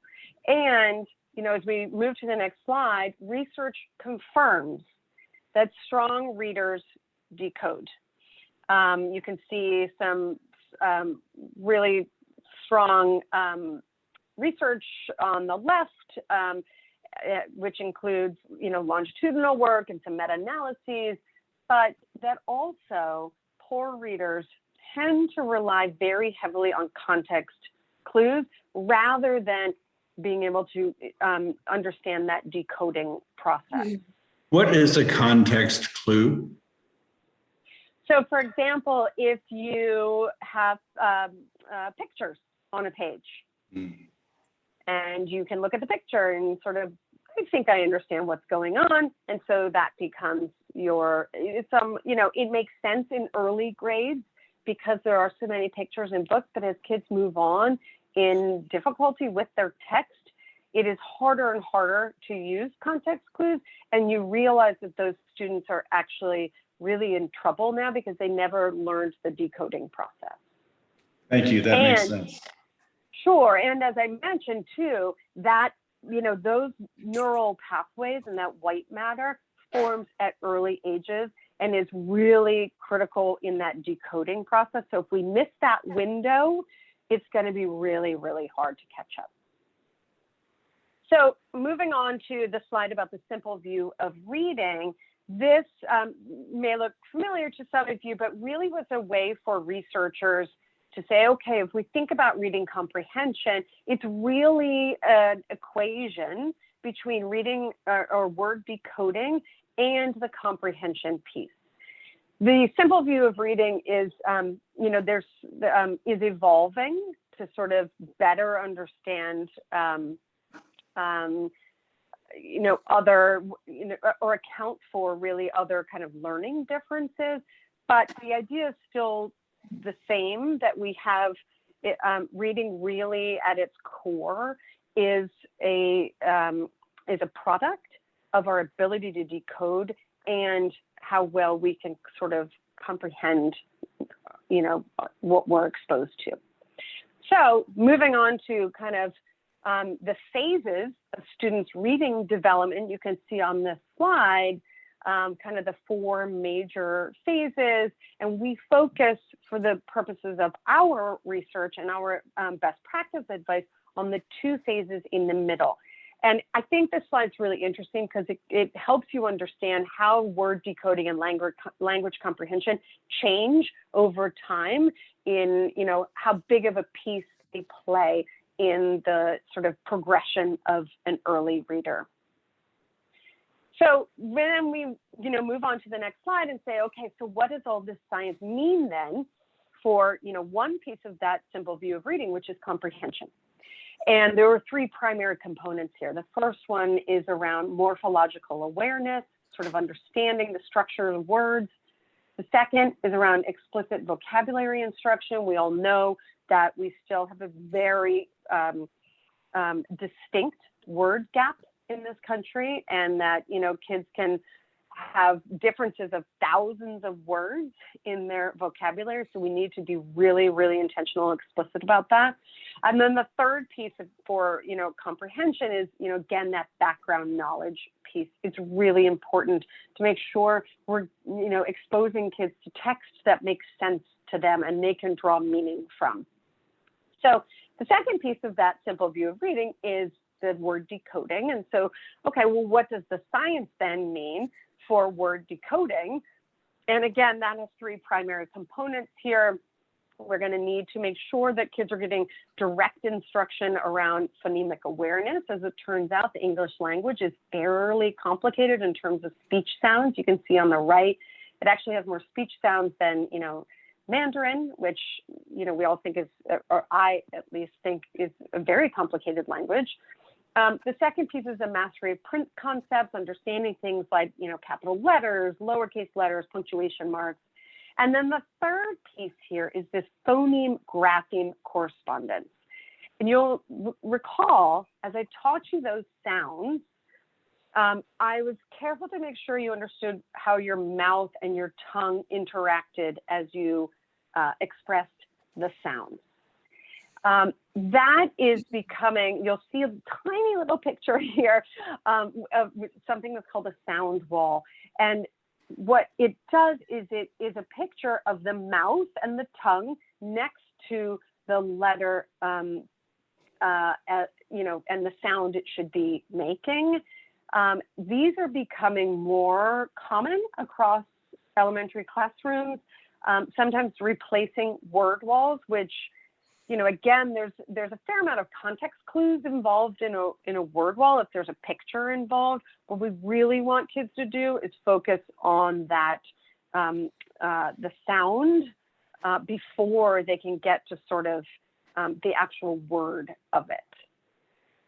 So moving on to kind of, okay, well, what does this mean in the context of what we see happening in classrooms? And unfortunately, we still see a lot of unfamiliarity with foundational reading skills, oversimplification of phonemic awareness, really not dedicating enough time on this. And then again, this overemphasis on using context clues for decoding. And as I switch slides, and have mentioned that limited phonics awareness really compounds future reading struggles. As text gets harder, it can lead to something that's called this fourth grade slump, when kids are now not seeing those pictures as much in books. And sometimes you can actually see this slide back for advanced readers back to proficient, sometimes proficient readers back to basic readers, because they didn't have that, didn't really get that foundation when they needed it. So kind of, as we think about this, okay, we have the science, we know most kids should be able to do this. We even understand now what this means in terms of instruction. Why are we still struggling?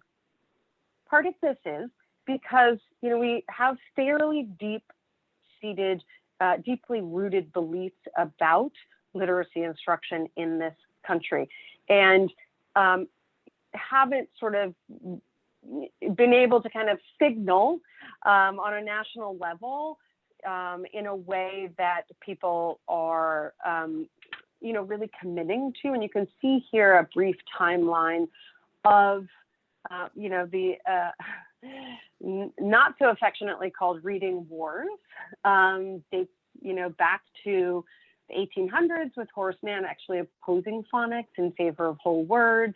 We have kind of flip-flopped and kind of roller coastered around on this over time in terms of what we choose to focus on and what we think is really going to work. But really, 2 decades ago, the National Reading Panel came down very clearly in favor of the science of reading research and phonics instruction in schools, but we still have complicating kind of opinions, theories, and approaches to this, of which balanced literacy, while it sounds like a good thing, actually gets can complicate this because it is interpreted very differently across institutions, even sometimes within schools across classrooms. So where this leads us to, as we think about, okay, so how can we really, really help schools and districts embrace this science of reading, which provides a very clear blueprint for how we can help students learn to read. I'm going to move on to this slide, which shows you a reading system. These are all the kind of decision-making and policy-oriented systems that we really need to be founded and sort of rooted in the science of reading. And fortunately, if we switch to the next slide here, you can see that we, as I said, we draw very heavily on the experiences of other districts. 3 districts in particular that we highlight here, all committed to making sure that the science of reading was at the core of all of those policies and all of those decision-making structures. And you can see some phenomenal results here of performance before they really committed to making sure that their entire system was aligned with science. And then you can see the performance afterwards. And it is really dramatic. And I also want to note that, it's not because they were, these particularly affluent districts with, tons of resources and lots of capacity. You can see that these are really good representative districts that, have a lot of diversity, whether it's in terms of racial and ethnic, but also in terms of student abilities and socioeconomic status. So this is kind of where we hope that districts will sort of say, okay, we understand now that we really need to have this foundational systemic approach to our literacy efforts. These other districts committed to this have proven that it can be done. And, how can we now really approach our system to make sure that it is aligned with the foundation of, the science of reading, and really get everybody on board so that you don't have variation from classroom to classroom. So I understand that you all are going to sort of use this as a springboard for looking at your systems, but this is kind of the end of the part of the conversation that we do with folks about the context and the background. So I'm, happy to take any questions that you might have at this point.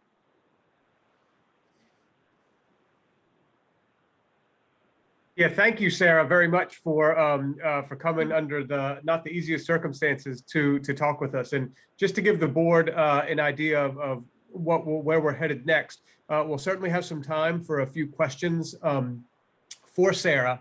Then I believe we've got a break planned, and after the break, we've got some Albemarle staff who's going to come back and talk a bit about how we're going after the science of reading in Albemarle County. So before we say goodbye to Sarah, are there any things that you're wondering about from her presentations, or any questions that you might have about some of the national research that she presented to us? I'm feeling very uncompleted. Can you please send me the... I only got the first sentence. It's going to really bother me that I didn't finish. I'm so sorry. You're welcome to pass around that deck to whoever wants to continue the homework. This is the first time ever Mr. Oberg has asked for homework in a board meeting. Usually It's a puzzle. I like puzzles. This is a random question, but I guess in hearing your presentation, which I agree with, and I think reading is crucial, I just wonder, how does that jive with other models of which I have heard of, like the Montessori model, which has talked a lot about how reading, you should wait to the 3rd grade and not put, has that been discounted? Is that like erroneous? Are there other schools of thought about this? Well, I mean, there are a lot of other schools of thought in terms of approach, but there's really no sort of denying the neuroscience around how your brain actually does it. I don't know much about the Montessori approach, but it could be that without explicitly, saying it's literacy, they are actually exposing kids to decoding skills, which again is critical during those early years, because you really miss out on that brain development time as you move past 4th grade, essentially. So this, science of reading, I'm sure it's popping up in your newsletters and in research articles, but it really does provide very clear understanding of how we learn to read. And so we should be tailoring instruction according to that. Thank you. Sarah, I have a couple of questions. One, very early slide, there was a few states whose state reading tests were like 30% different than the NEEPS test, and one of those states was Virginia, so I didn't know if you knew anything else about that. But also the fact that pre-K promotes readiness for reading in kindergarten, but then there's no difference at the end of it. So I guess the question is it the content of what's being taught with respect to reading, or how the intensity, what accounts for that loss of advantage? It's a great question. So let me just get back to the state assessment part. Yes, Virginia is actually listed as one of the states who actually has a easier, if you look at it according to NAEP, test, and the differential or the disparity is over 30 points.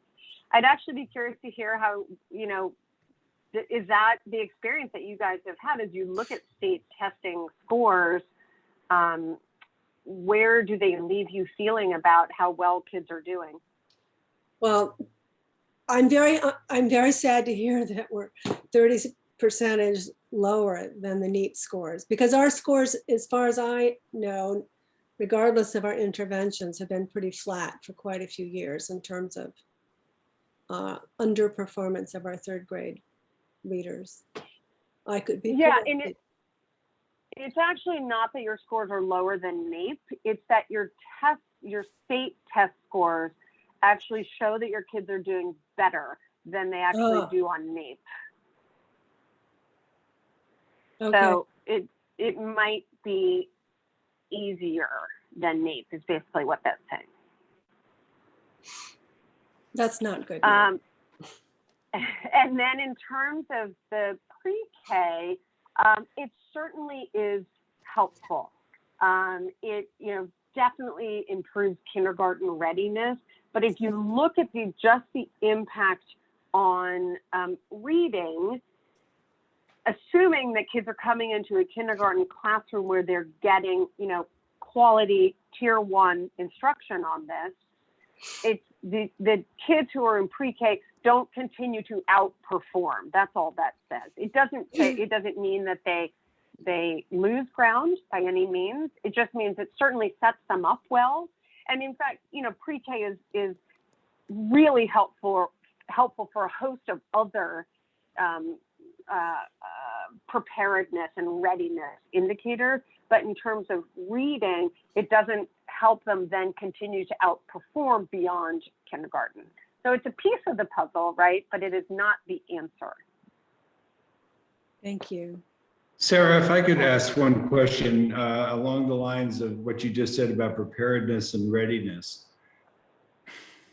How do teachers need to be trained? How, in order to work along the lines of what you have been telling us about?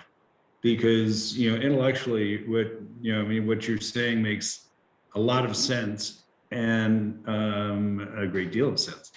And I have to wonder what would have to be changed in the way that teachers are trained to teach reading, and how big a project is that for the short term and the long term?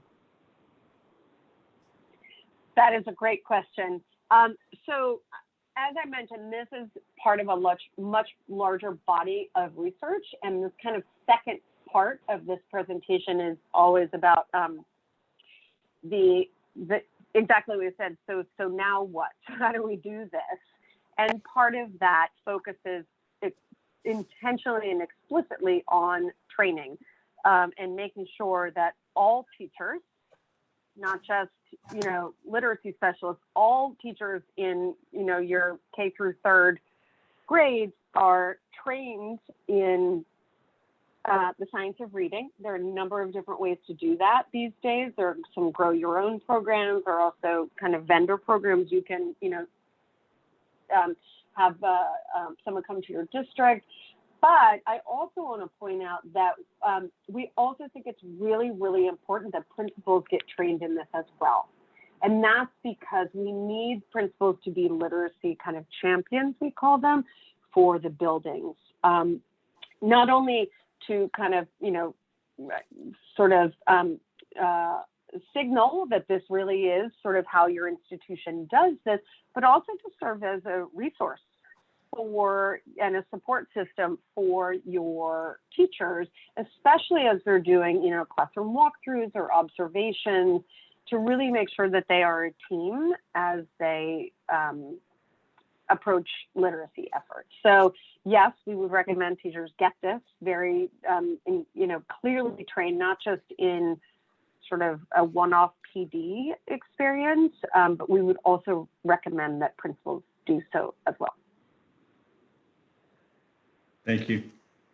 But I have a question that might seem sort of strange, but when or if would a connection between decoding and regular words be made?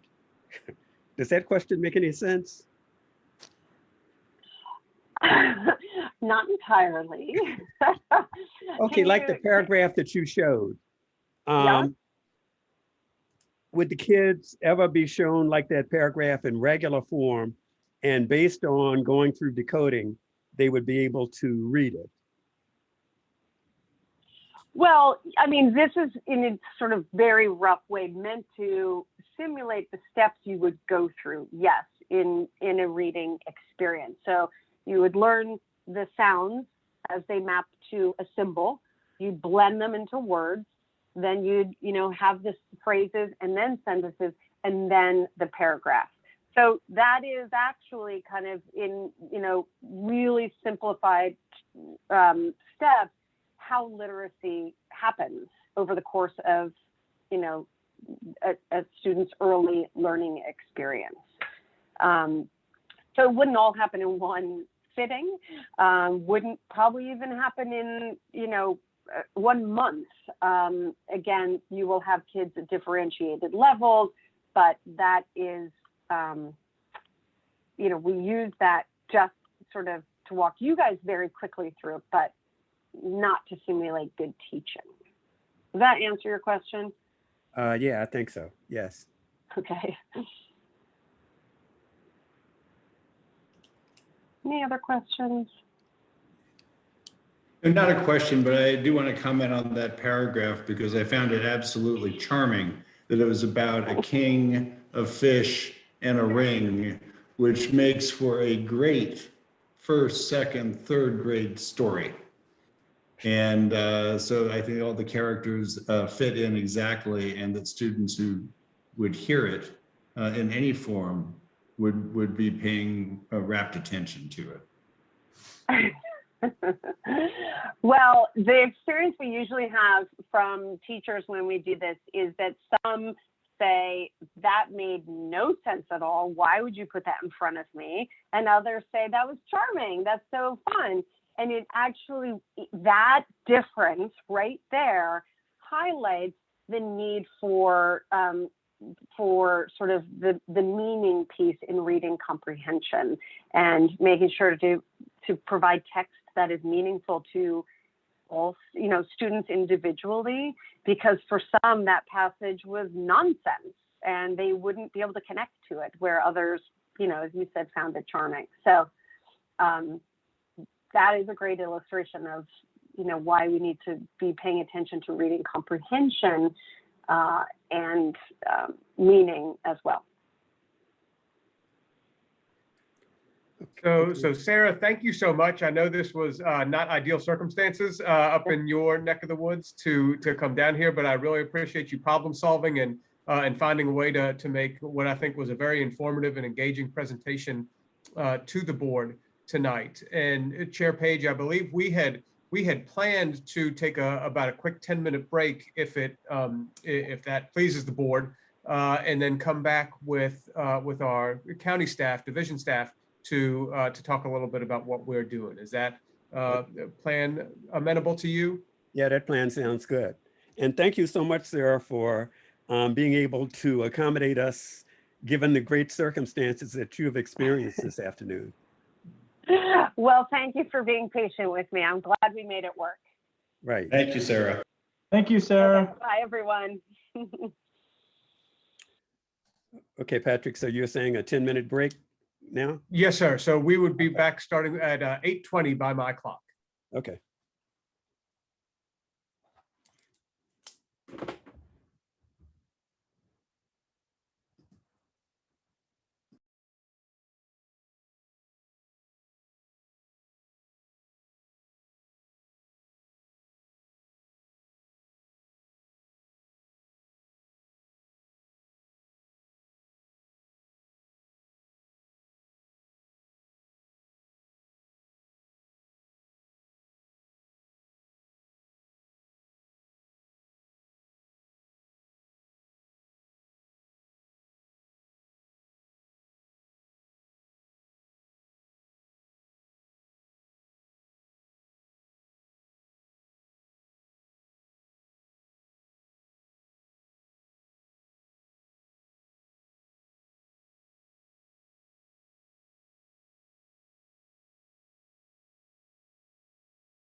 Mr. Page, Yes.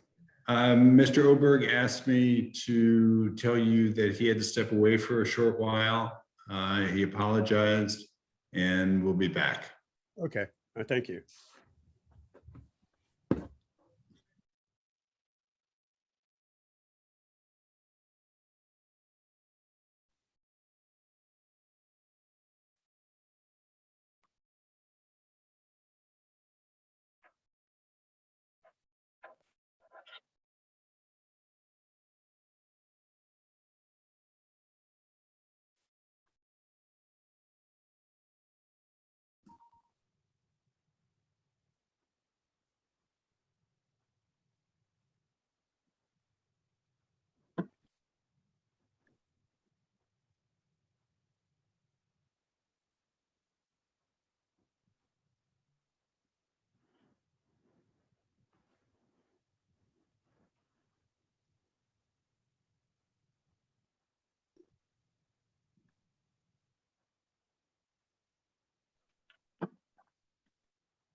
Okay, Ms. Collins, are we ready to move on? Do we have everyone back? I think so. Great, perfect. As we transition from the EAB presentation to our focus on reading, we wanted to share this video that highlights the kinds of concrete philosophical shifts we're making. We know the EAB was national research, but we feel like this video puts it in very concrete terms, what we're talking about with beginning readers.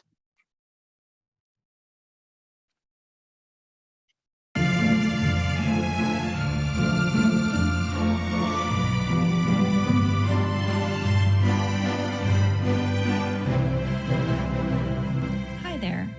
I'm the mom of a first grade student. I've started getting curious about how my child is learning how to read in school. I'm a PhD level behavioral scientist, and I made this video because I'm trying to make sense of some contradictions I see between the well-established science of reading and how kids are actually being taught to read. Here's one thing I'm really confused about. Perhaps you've noticed your child being assigned books according to their just right reading level. These reading levels follow the alphabet like A, B, C, etc. What's strange is that these books often contain words that are pretty hard for a little kid to sound out, such as community or purple. It seems like kids are just supposed to memorize these words. To make it easier, kids are taught tricks for how to guess words when they get stuck. They can, for example, guess a word that makes sense. They can use the picture to guess the word, and they can even just skip the word entirely. Now you might be wondering, can't kids also just use phonics? It's true that phonics is suggested as one of various tools kids can use to figure out a word, but as I hope will become clear over the course of this video, what's actually happening in the early grades is that kids are not learning enough phonics skills to sound out the types of words that show up in the books they are actually reading. Furthermore, the other cue-based strategies, such as guessing from pictures or from context, are, according to experts, actually undermining their ability to read. All of this controversy got me wondering, will my kid learn how to read this way? I decided to do an experiment to find out, using Reading A to Z, also known as RAS Kids. This popular reading app uses books at the just right reading level. So I'm going to show you an online book, but what we learn here should apply to regular books that also use these just right levels. Here's how I did my experiment. First, I had my daughter read a book on RAS Kids. Then I had her read the same story, but this time with the pictures covered. Then I had her read the harder words from the story with no pictures and no context.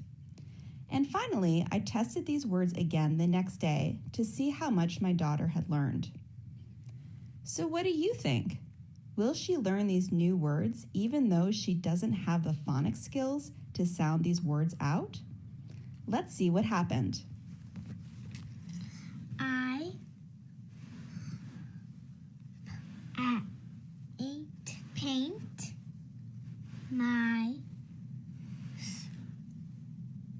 What it swing, swing. Purple. I paint the fence purple.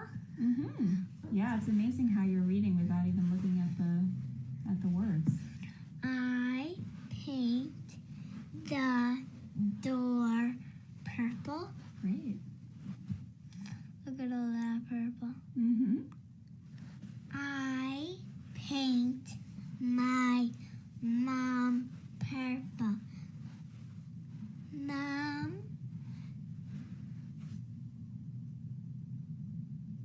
doesn't not like purple.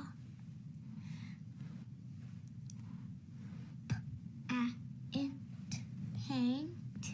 Overall, not too bad, and she's nailing the word purple. Let's see what happens when we take away the pictures. I put my swig up. Okay, great. Up. Okay. Paint. Okay. That's not what I was expecting. Okay, go ahead. I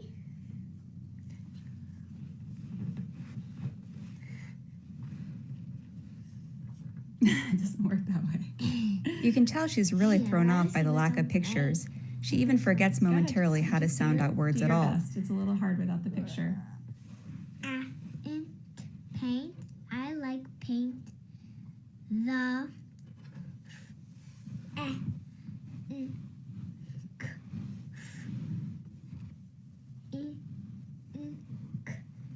fence. Good.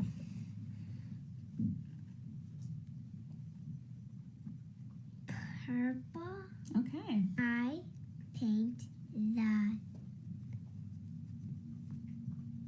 the door purple. Nice. She's starting to get the hang of it again. She doesn't have pictures to look at, but the sentences are pretty repetitive, so she can kind of figure it out from the context and the pattern. Mom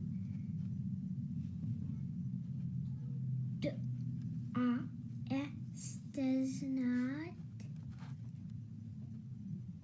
like purple paint. Nice. That was a strong finish. Now let's see what happens when she doesn't have any pictures or context to help her.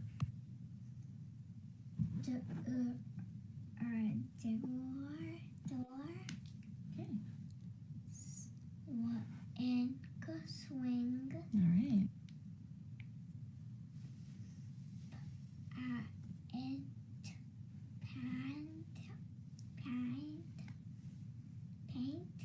Okay. Let's see how she handles words that she doesn't really know how to sound out. Stars.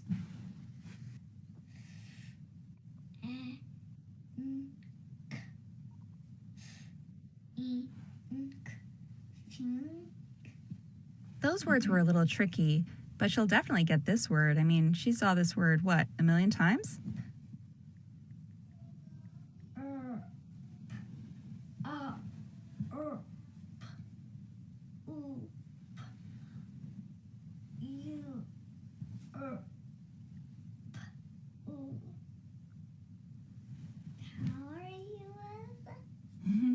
It's like she'd never seen the word before in her life. You can actually see the camera frame shaking because I'm so stunned. When we tried again the next day, it wasn't much better.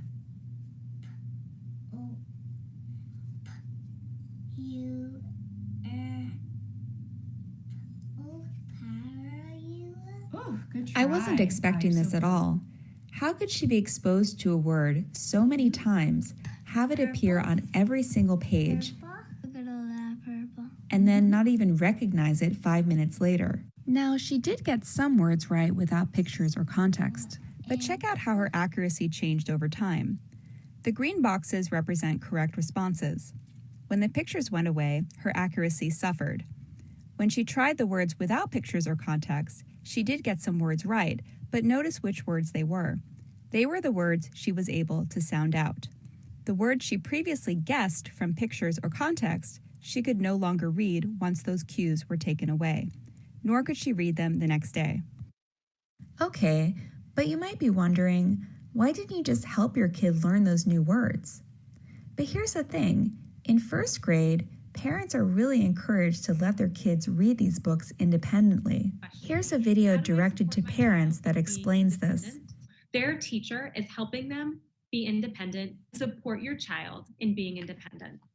You could provide your child with a timer if you want them to read and try to stretch their stamina, but also reread their texts over and over again. We want to encourage children to keep reading, or even that they're reading with a stuffed animal or an action figure. They take some time to set up a reading spot where they can focus on their reading with limited distractions. Now, I'm not saying that it's all independent reading, but there is a lot of it. And it's not clear to me how a beginning reader who doesn't yet know how to read a lot of words is going to learn how to sound out new words and learn from her mistakes without a grown-up looking over her shoulder. Maybe if we want kids to read independently, we should give them books with words they have actually been taught how to read. So this brings me back to the word purple. Why was it so difficult for my daughter to learn how to read this word, even though she was able to guess purple by looking at pictures and guess it again by looking at context? Well, it turns out that guessing words from different clues, such as pictures, context, or repetitive sentence patterns, is a highly inefficient and ineffective way to learn how to read. Incredibly, this method, which is called 3-cueing, is strongly promoted in the Lucy Calkins Reading Workshop curriculum, one of the best-selling reading programs in the U.S. Many children who learn these methods have to be retrained later before they can learn to read properly. But here you might be wondering, don't we all use context to better understand what we're reading? Sure, we do use context for reading comprehension. However, before we can comprehend what we read, we must read the actual words themselves. This is known as decoding. If you can't properly decode, context is not going to help you make much sense of what you're reading. Research has shown that people who are successful readers automatically process all the letters of a word as they are decoding. They do this because at some point when they were little, they learned how to sound out the words using the letters. People who are successful readers do not use 3-cueing. They do not decode words from context, from pictures, or from sentence patterns. This makes sense if you think about it. You're not going to be very successful reading the words in the Constitution or the Gettysburg Address if you're hunting around for clues. Decades of research have shown that it is in fact poor readers who continue to decode words using clues. People who read this way are slower at reading, they read more inaccurately, and they are more likely to find reading difficult and unpleasant. Unfortunately, school districts such as ours across the country have spent millions of dollars on curricula that promote these ineffective strategies. Parents, educators, and activists have begun mobilizing to demand that kids start getting instruction that aligns with the science of reading. So you might be wondering, what actually does work to teach a kid how to read the word purple? Well, to find out the answer to that question, please watch part 2 of this series, where I do another experiment, this time using phonics.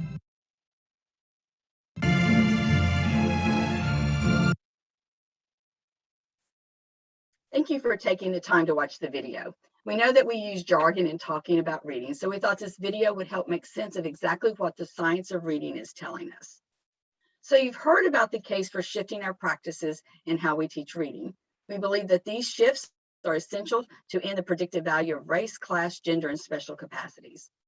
We want to shift your attention now back to one of the last slides that you saw in the EAB presentation.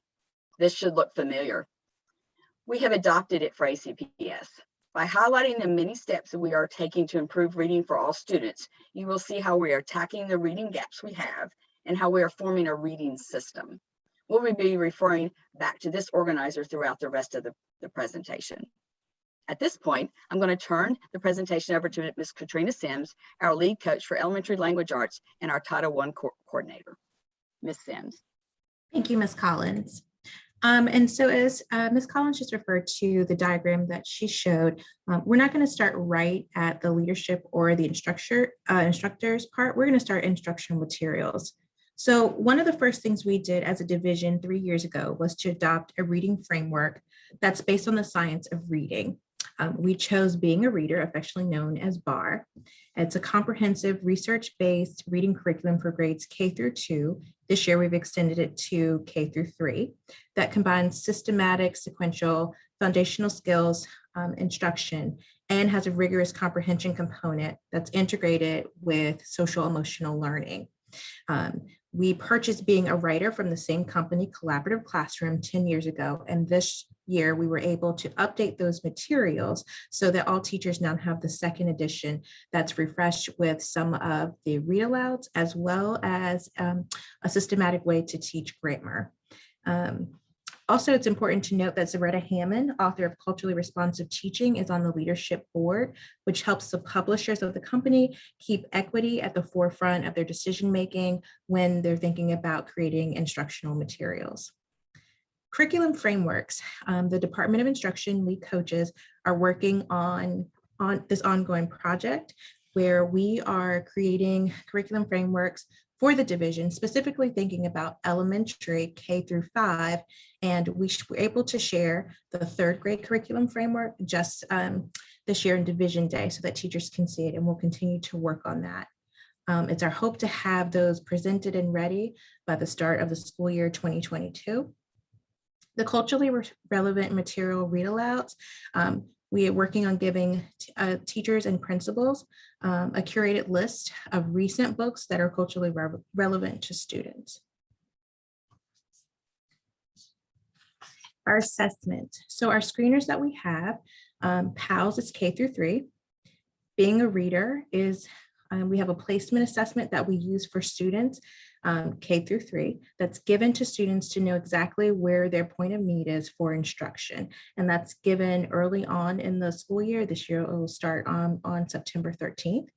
Our diagnostic tool, Being a Reader, what you'll find in there is once students get into the small group reading, every 4 weeks, there is a mastery assessment test that tells teachers if the student is ready to continue on to the next lesson. If they're not ready, there are remedial lessons that students will do, and then they take a mastery assessment test to make sure that they're ready to move on. Our summative assessment, as you all know, that we are working on our elementary reading dashboard. We're currently developing this dashboard that you all can look at quarterly to see across the board K through 5 how our students are doing with their reading instruction and development. So with instructors, as you heard, professional development for teachers is a key strategy and one of the most significant ones. So if you want to spend a little bit more time with this presentation, looking at the Being a Reader historical, how we started with just introducing it to 1st grade, and then we moved on last year and we introduced it to kindergarten, 2nd grade.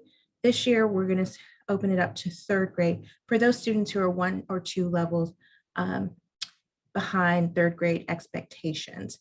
And if you click on this link, it takes you to the full year-round PD development that we have given to teachers. And we had our first session last Thursday. And each month there is a new focus that helps teachers actualize being able to use Being a Reader, as well as have collaborative conversations if they get stuck or they have questions about instruction for students. At this time, I'd like to introduce several of our teachers who are currently using or have been using Being a Reader, depending on what grade level they are. So I'd like to introduce Ms. Brittany Mullinex, Ms. Kim Gear, Ms. Kiara Samuels, and Ms. Danielle Joseph. And these teachers are going to talk about the impact of the professional development that they have experienced thus far, what they've learned, and the progress that they professionally and their students are making in the classroom. I think we'll start with Ms. Brittany Mullinex. Hi, everyone. I am Brittany Mullinex, and I am a teacher at Agnahurt Elementary School. And as a teacher before being a reader, I would spend many hours planning my literacy lessons to be sure I included every single component of the literacy diet. But since learning about being a reader and being trained in BAR, this program has been amazing for my students. The fast-paced nature and repetitiveness is great for students who need more practice. Each lesson and week builds on the previous lesson and is filled with small bursts of phonological awareness, work with phonics, sight words, word study, writing, spelling, and reading instruction. BAR starts at the beginning of the year with creating a classroom literacy community by exposing students to rich read-alouds and whole group instruction, as well as creating a learning environment step by step with students so they know and understand what learning looks like during literacy time. Our focus is on building with phonemes and phonics while teaching students from day one the most effective reading strategy, decoding. Students are able to move through lessons differentiated to exactly where they are learning. And as a teacher, I'm able to see more of where my students are and how I can help them move forward and learn material they may be struggling with. My word study instruction for second grade has grown exponentially with using Being a Reader. In addition to students receiving word study instruction on their individual spelling level, they're also exposed to more difficult features that they would have never seen before in other word study programs. And they're actually spelling with some of these features. I've used this program with kindergarten through second grade, and I see the benefit of children having continuity and understanding of the reading group format to further their growth. Thank you, Brittany. Ms. Gear, would you like to speak?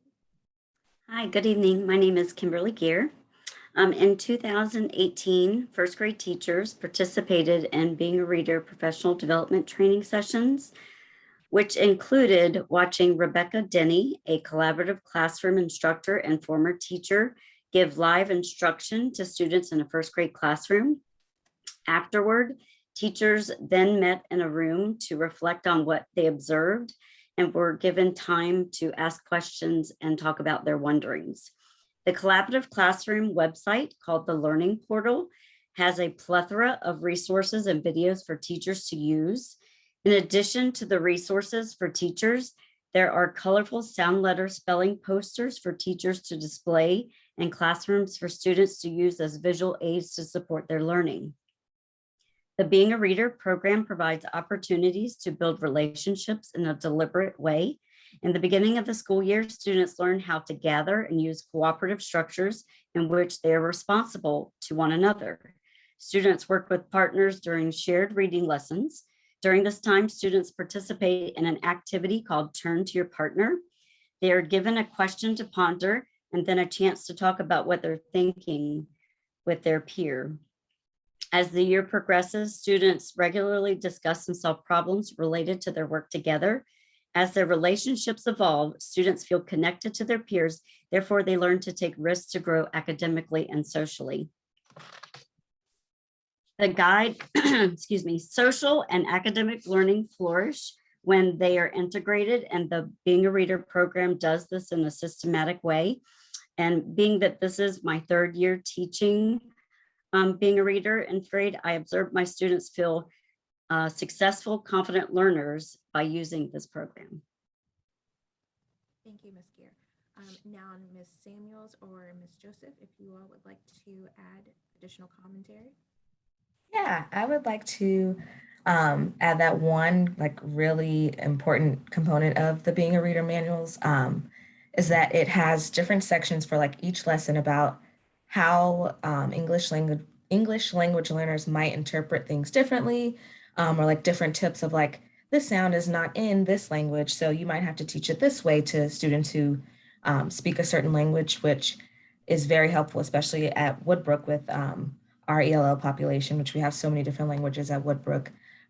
So that part of Being a Reader has been just very helpful, because otherwise I would not really know the different parts of other languages and how just reading English might be difficult for people who do not speak English as their first language.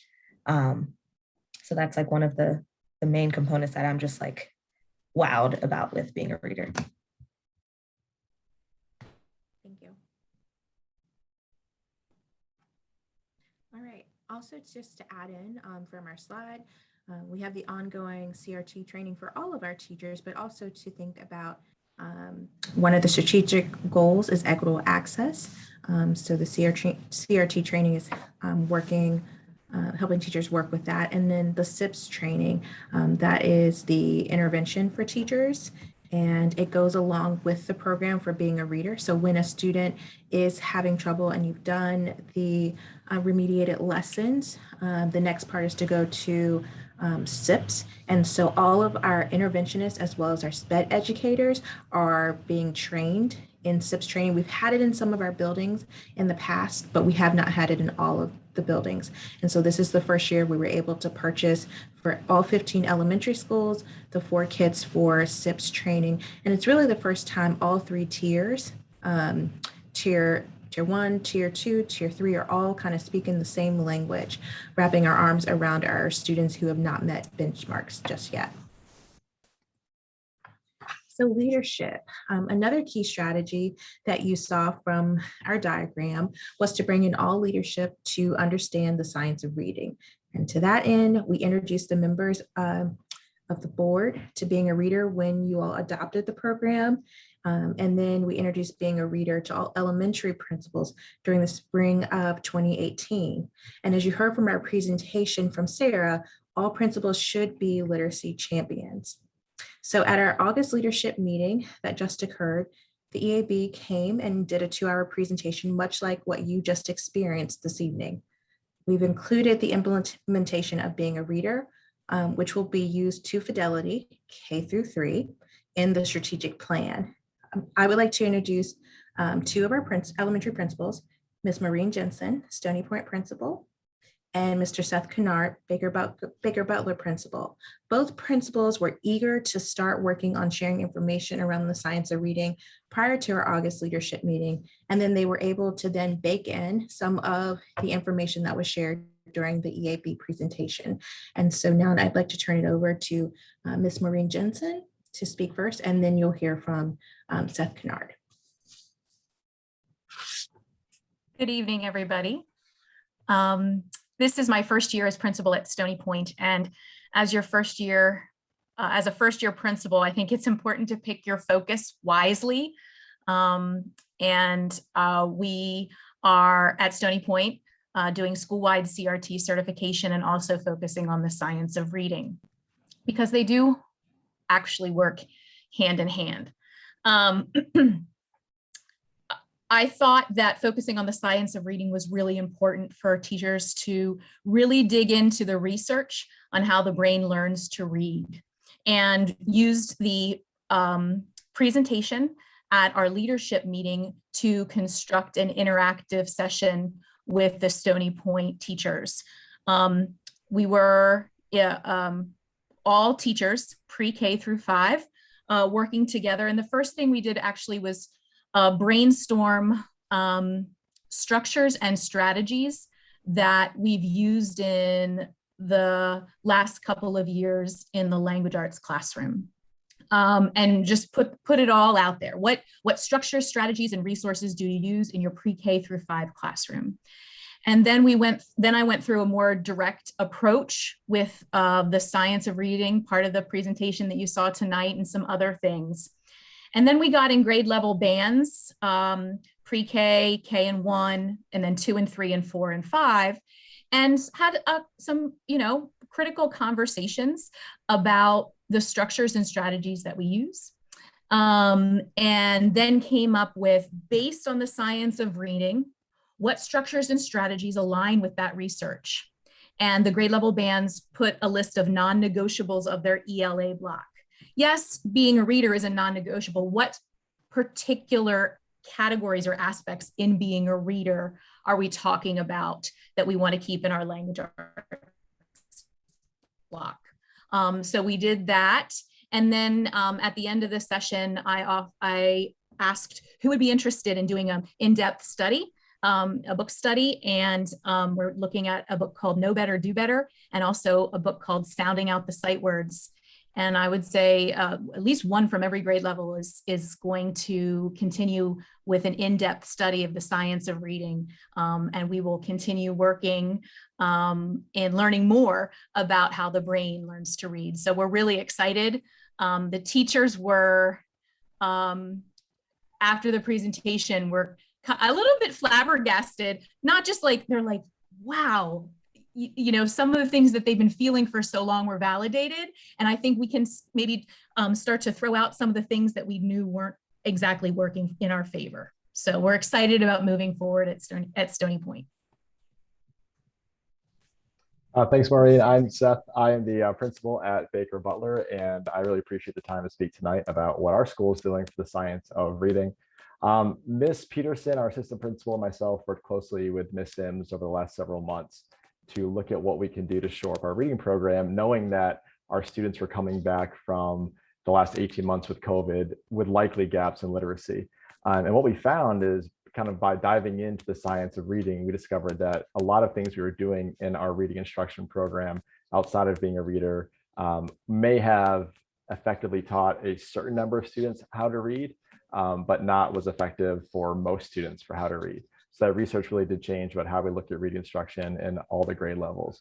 And one good example of that would be normally in the younger years, we're teaching students sight words and using context clues and picture clues as they learn how to read a story and the components of a story. And then as students get older, we focus on language comprehension, background knowledge, vocabulary, and literacy knowledge and genre. And what we're finding is the word recognition skills, which is your phonological awareness, knowing those 44 sounds that you just learned about, and your decoding is equally as important as those language comprehension skills. And unless you have both, you're not going to have a strong reader. So that kind of made us look at how we're teaching reading in a little bit of a different way. And kind of like Maureen was saying, when we presented this to staff, we started the summer off by doing a number of podcasts for our staff on the science of reading, which went into different episodes of this. And Ms. Peterson and I picked out a couple for our staff to listen to. When we finally got together with our literacy team at our school, and we were going over the data with them and the research, there was that moment of awe, like Maureen was mentioning. And our teachers were saying, you know, I have not been teaching reading this way. And there's that guilt of being a teacher and wanting to do the right thing. And what we're saying as professionals, we follow the research, we follow the science, and if we learn how to do our jobs better, that's what we're going to do. So really excited about the Being a Reader program and excited about taking some of the concepts within that program and applying them in 4th and 5th grade. So even though we don't have Being a Reader in those grade levels, we do know that those students also need those skills for word recognition and phonological awareness and to learn those different sounds, those 44 sounds, to be effective readers. So now within those classrooms, we also have those sounds posted, and those are being explicitly taught to our students who have not gotten those foundational skills yet.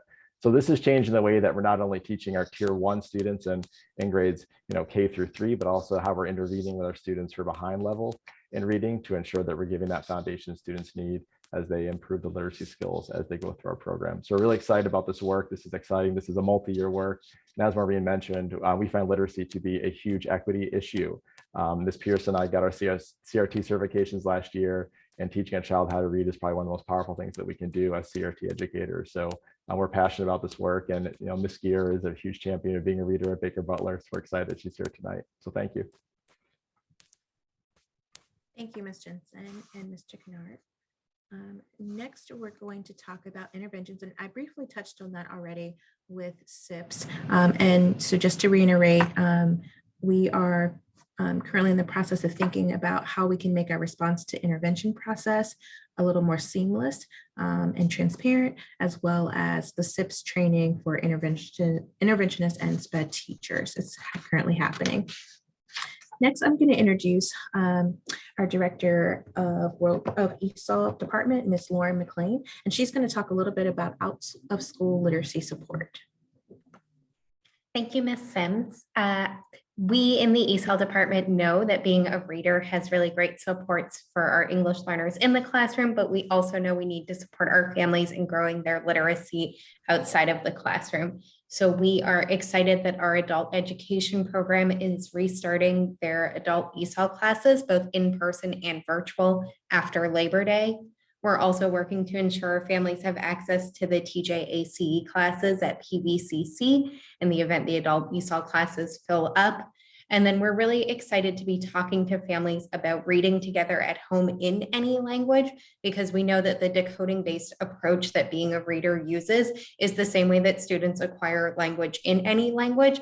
And so we know that by reading in their native language, families will be able to further that symbol sound correspondence together. Thank you. So now we've come back full circle and we've hit each of these components. And in summary, these organizational structures that we're using are to help ensure that we have and are continuously addressing all aspects of narrowing the reading gap and reaching our goal that students are reading on grade level by the end of second grade. And so now we'd love to give you a few minutes to be in a breakout group and have a Q&A session. And when you're in that breakout group that Ms. Johnson is making right now, you're going to have an opportunity to talk with others and to consider, now that you've seen the national lens and ACPS's lens on addressing the reading gap, what are you still wondering about? What aspects of the presentation are important for us to remember? And we'll stay in the breakout groups for about 10 minutes, and then we'll come back together to kind of close out our session.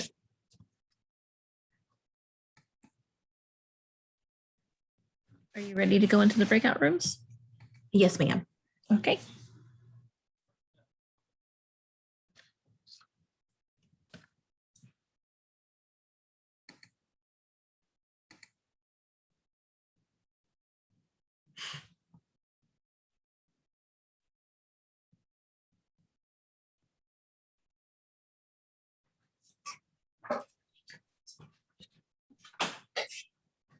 If you're in this room, you're in the main meeting room that's public facing.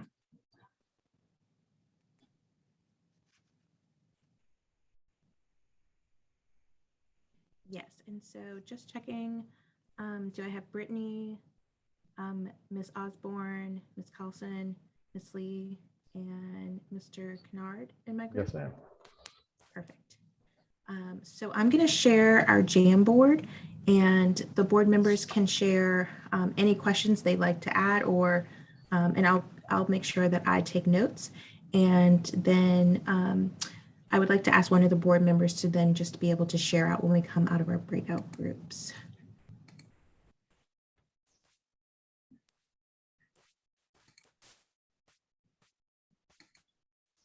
So let me share my screen. Okay, so on my screen, you can see we have 2 questions. So what surprised you from this presentation? What are you wondering about from this presentation? And then just any additional feedback you would like to share with us. So I had a question from the presentation. For us to be an effective board, we should be making data-based decisions. And so I was just wondering if we will be, you had mentioned there's the reading dashboard that we could look at every quarter. Will we be presented with that data? I'm hoping that you guys would be presented with the data. We are currently still creating it. It's still in its creation. And so I think once it's up and running, it's the goal from Dr. Haas and Deputy Superintendent Collins that it would be shared out with you. Okay, great. Thank you. And Ms. Lee, you'll have data from the PALS assessments this year, as well as the benchmark SOL assessments for the beginning and end of the year, to show you just overall, picture of how things are looking with literacy this year. Okay, great. And so would we be able to look at that year over year? I mean, for PALS, you can look at it year after year, as well as by cohort of students. This is the first year we're going to have a benchmark for 3rd, 4th, and 5th grade for reading and math, the SOLs. But we can compare their on level to what PALs consider on level and kind of have a little bit of a kind of trajectory that you'll be able to see their progress. Okay, great. Thank you. I have a few questions as well. Let me try to prioritize them. Well, first of all, I feel like we've already approved Being a Reader. We're using it. So I guess tied a little bit to Judy's question about what are the results. Are there other things we should be looking at doing? Because this was a very informative presentation, but we're also on board with it. So what's like the next step? So I guess a follow-up would be that as great as the program is, it kind of depends how the teachers implement it. So the principal mentioned that this was a priority, that she was making it in her school. Is it dependent on leadership kind of embracing it and really giving their teachers time to, thank you for typing this as I'm talking extensively with multiple questions. So, you know, how do we make sure it's uniformly applied? Because Seth, I know that your school had great results last year, but that wasn't representative of all our schools, even though we were ostensibly using being a reader in all of them, or in a lot of them. And then one point that I could bring up kind of is like, I think a lot can happen in a classroom based on what the teacher decides to do with the program or not. Like the book the Learning for All, which I read, it got sent to me in the mail. Thank you, Matt. You know, it talked a lot about grouping of kids and things with that. So I guess just follow-up questions on like, what does this look like? This was a high level, what is the program? We need to teach phonics. I agree with that. Happy we have being a reader. How do we get what we want? And one last question, because the SOL results just came out, I don't think they're necessarily fully indicative of what's going on, because last year was a really weird year, but there's an article already out about how the reading scores actually, we outperformed the state, but Charlottesville did not. And I'm kind of curious, what are our surrounding areas doing? Not that that needs to necessarily inform what we're doing, but it would be concerning to me to hear that they've also like been doing being a reader for 5 or 10 years and, whatever.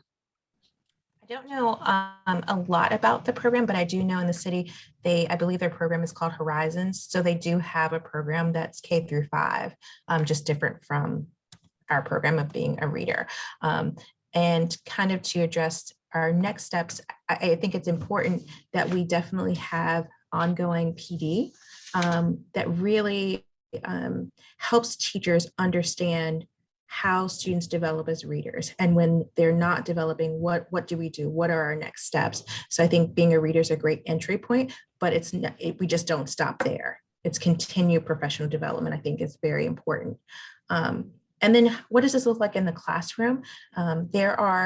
From being a reader, there are some look-fors that they have given us. And I think how do we hold teachers and schools accountable is that the principals, when they're doing their walkthroughs, they use those look-fors to then have conversations with teachers about what's going on with their instruction. And Ms. Sims, I can just touch on that as well. We're really focused on the professional learning community process this year, the PLC meetings, at which point we're going to be reviewing student data for being a reader, which requires ongoing assessments for leveling of students within the program to know when to move up to different levels. So we'll be able to tell not only from walkthroughs and observations, but also through the PLC meetings, which happen each week, as to what lessons are being conducted and how students are doing, can watch that progress. So there is a higher level of accountability, especially with our focus on PLCs this year. And I would just add, from a division perspective, this year, once a month, we'll have a division, an all school system professional learning community time that we added into the calendar for those half days.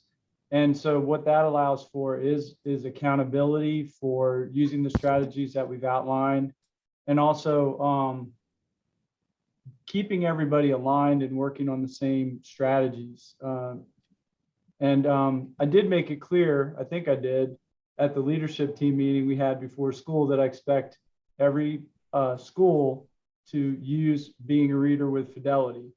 And so I don't know if that's been said before, but I do expect to hold everyone accountable for moving forward with that expectation. Yeah, I guess that would be a follow-up, is the accountability piece. A lot of times we talk about it in terms of seeing whether it's working or not. I guess is the next step, is when it's not working, how do we make sure that we follow up so that they're doing it? So that would be an important question for me. Like if we have a plan, which it sounds like we plan to hold them, make sure they're using the program with fidelity, but what does that mean? You gave a pretty good answer, so that's important to me.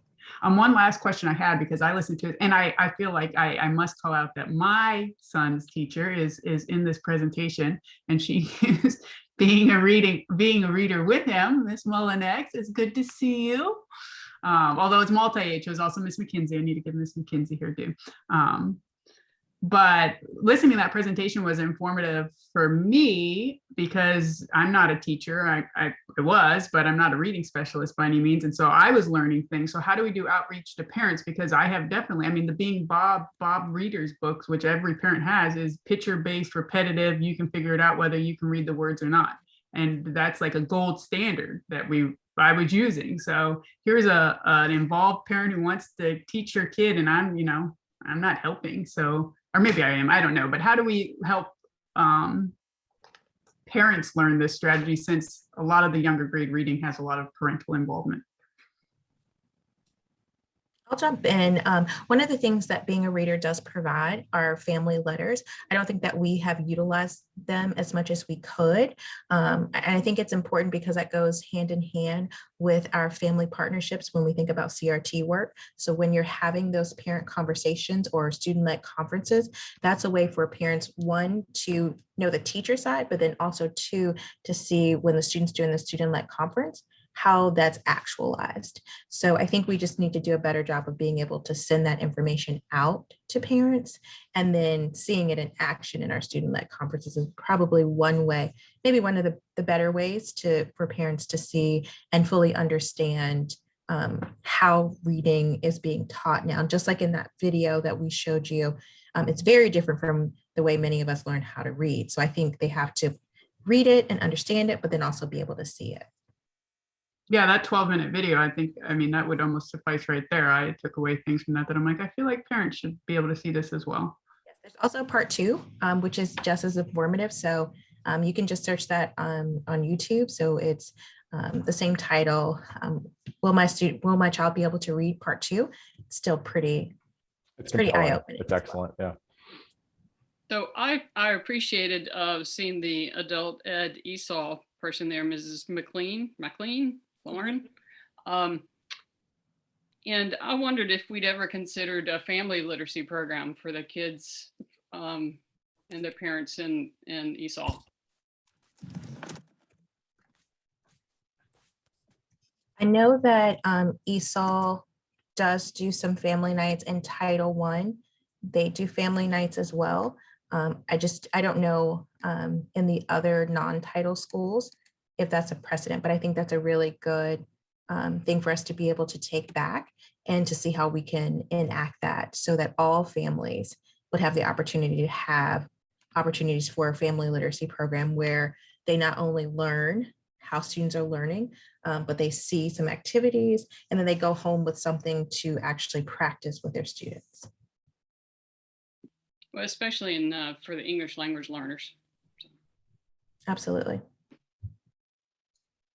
And I have another one to sort of piggyback off of one of Katrina's questions. In terms of like knowing when something doesn't work, do we have a goal in mind? Is Dr. Haas, I don't know if you're still in this one, but is there a percentage that you're thinking who will be on level by, I know this is a multi-year project, but do we have benchmarks that we're going to try to hit, and then we'll know what success looks like with that? So our goal is for 100% of our students to be reading on grade level by the time they leave second grade. And I realize that 100%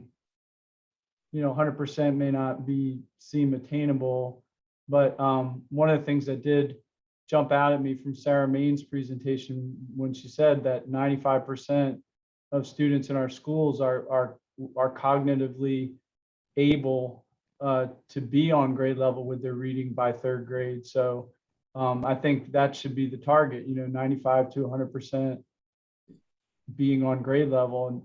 And I just think that makes sense for a lot of reasons, not only because it can be done, but because you can see that as I've talked to the leadership team, it ends up being a big opportunity gap for our students, because the data on students earning advanced studies diplomas in high school matches up pretty closely to the data, the predictive value of the data of our reading attainment in third grade. And I realized measured by SOL testing, which apparently is not as robust as the NAEP assessments.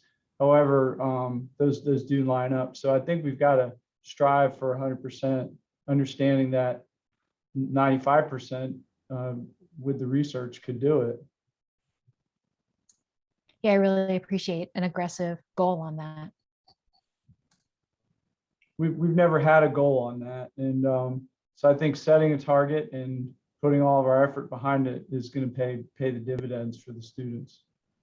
And I do know they are working on the dashboard and should have a mock-up.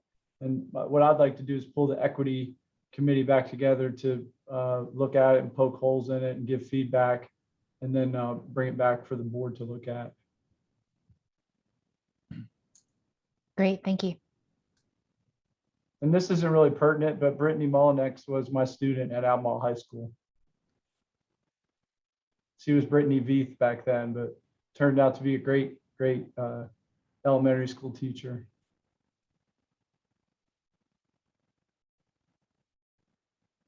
So maybe this is getting, and I mentioned it briefly, and it's getting ahead of ourselves, but I am curious, I was saying, what are the next steps in terms of using being the reading and being a reader, make sure it's effective and working up to third grade, but also what is beyond that? Because I mean, third grade's a cutoff for a variety of reasons. That's when reading starts to be used to assess other subject matters, the brain development, but also there's still a lot of reading being taught after third grade and on. And hopefully we have research back effective methods. I would hate for it to be like a pre-K situation where pre-K raises you up, and then, you know, if you don't have the right techniques, then you're right back to where you were. So one of the things that we're looking into is being a reader. The collaborative classroom is expanding being a reader. It's not completed as of yet, but we're hoping to expand it to grades 4 and 5 in 2022. So I think that's our next goal, because we would love to have that consistent language, to have also for students to, as they're continuing to develop as readers, to still have that, that time to collaborate together, as well as to be able to look at different skills that they should be acquiring as they move into the upper grade levels. So that is on the horizon. As soon as that is developed, we're hoping that we're able to implement that in our schools. Thank you, Ms. Sims. And can I just tell you, when they announced this presentation and they said Katrina's going to be presenting it, there was a moment where I was like, what did I miss? It wasn't me. I was thinking the opposite. I was thinking that you're like, oh my gosh, not that girl, Katrina. But no, I was like, ah! Yes, I appreciate that we have the same name. Ms. Sims, I think we're all back. Okay, perfect. Thank you. So at this point, I think we'd like for the board to hear from each other about what you talked about in your breakout room. So if one board member from each group could report back, that would be great. And we can share screens of the Jamboard if you need them. I'm happy to report back, but I would love the Jamboard. Okay, I will add it back. Just 1 second.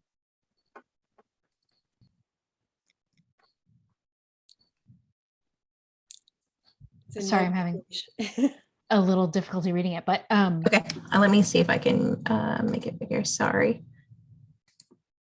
Oh, that's a little too big. Is that better? Better. Weirdly better. Yes, thank you. So we all really appreciated the information that we got today. And so I was wondering if the dashboard information would be shared with the board. And it sounds like it will be. It's still being developed, and the dashboard will in itself is still being developed. So we still have, I guess, time to provide input into that.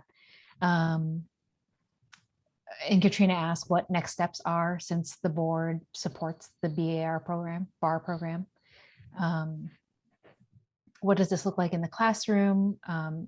How can we hold teachers and schools accountable? And I think we talked about having that data to help us do that.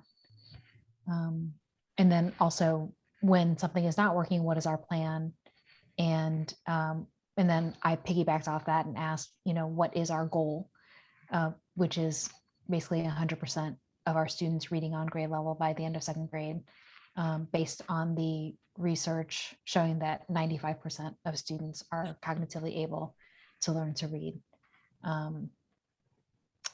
And then we talked about how we ourselves, many of us learned to read in ways that created maybe not as strong readers. And so how can we as parents, how can the school division reach out to parents who are doing our level best to help our kids learn to read, but maybe don't have the skills and information about the science of reading in order to do that.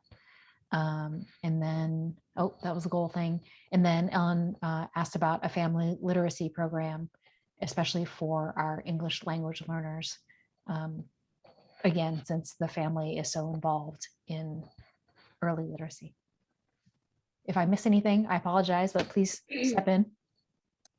Judy, I think you did a great job summarizing. I just, when you said it, since I do think language is important, the holding teachers and schools accountable, it is holding them accountable, but it's not like a punitive way. It's more like, how do we identify where and what schools need support and provide it so that it's effective? I don't know. It's just something about saying it that way. So it's not like another thing that we're telling teachers they have to do. And if they're not doing it right, they're bad, but it's more, how can we identify where we need to actually provide additional supports? Sure. Thank you, Katrina. And to be clear, I didn't say that earlier, Judy, so you did a great job. You said it exactly how I said it. I was just changing. Thank you. All right, we'll go to the second Jamboard now.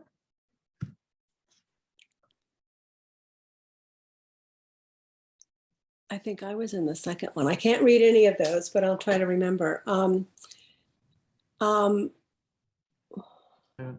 Actually, I think this. No, this is not, this is not ours. Yeah, this is. I think that's us. Yeah. This is Patrick, Mr. Oberg, Ms. Jensen, Mr. O'Carroll, Ms. Gear. Yep. And so AJ and I were the only two from the board in that room. Mr. Oberg hasn't gotten back in yet. Oh, thank you. We did talk about one of the things that I was surprised about during the earlier presentation of Sarah's. I'd never heard of the concept of the fourth grade slump before, but oh boy, does that make sense. And I do remember in Mrs. Bachman's class in fourth grade that the picture, not only did pictures, but sketches and drawings all went away. And I definitely remember noticing that. Along the lines of what you were talking about, Judy, with the goals, the only thing that we added on, and may have been more me added on, was I think it's important for us to have benchmarks to get to that point, because of the 95% of cognitively capable of reading. So whether that, and I use the example of 5 years, and I'm just making up that number, but do we want to get to that point, 95% or 100% in 5 years, so that the board has numbers that we can be looking at every year to see what progress has been made, and are we on track for that? And Dr. McLaughlin stepped in and said that in the new annual report, state of the division, that those numbers are going to be provided, specifically on this related to this goal, which I think is great. Kimberly, Ms. Gear said, shared with us about during the COVID year and the challenges and successes of teaching reading and teaching our kids to read, both on virtual and then back in the classroom, and about how just, this is my word, not Ms. Gear's, but exuberant they were about being back in school, and how devastated they were to be leaving, for summer break, because I think you used the phrase, they were like sponges, they just wanted to be taking everything in. One question that has nothing to do with this, but what does SIPS stand for? What's the acronym mean, please? Does anybody know that off the top of your head? Systematic Instruction, Phonological Awareness, Phonics, and Sight Words. Wow, okay. A bit of a mouthful. That rolls right off the tongue. Thank you. Repeat that, Jono. Yes. I'll get back to you on that. Thank you. But I think that's it. I mean, and AJ made some comments about this not being the way that he learned to read, and that he thought that this was very interesting and made sense. And I think we're all looking forward to seeing this as it moves forward and reaching the success points that we think it will.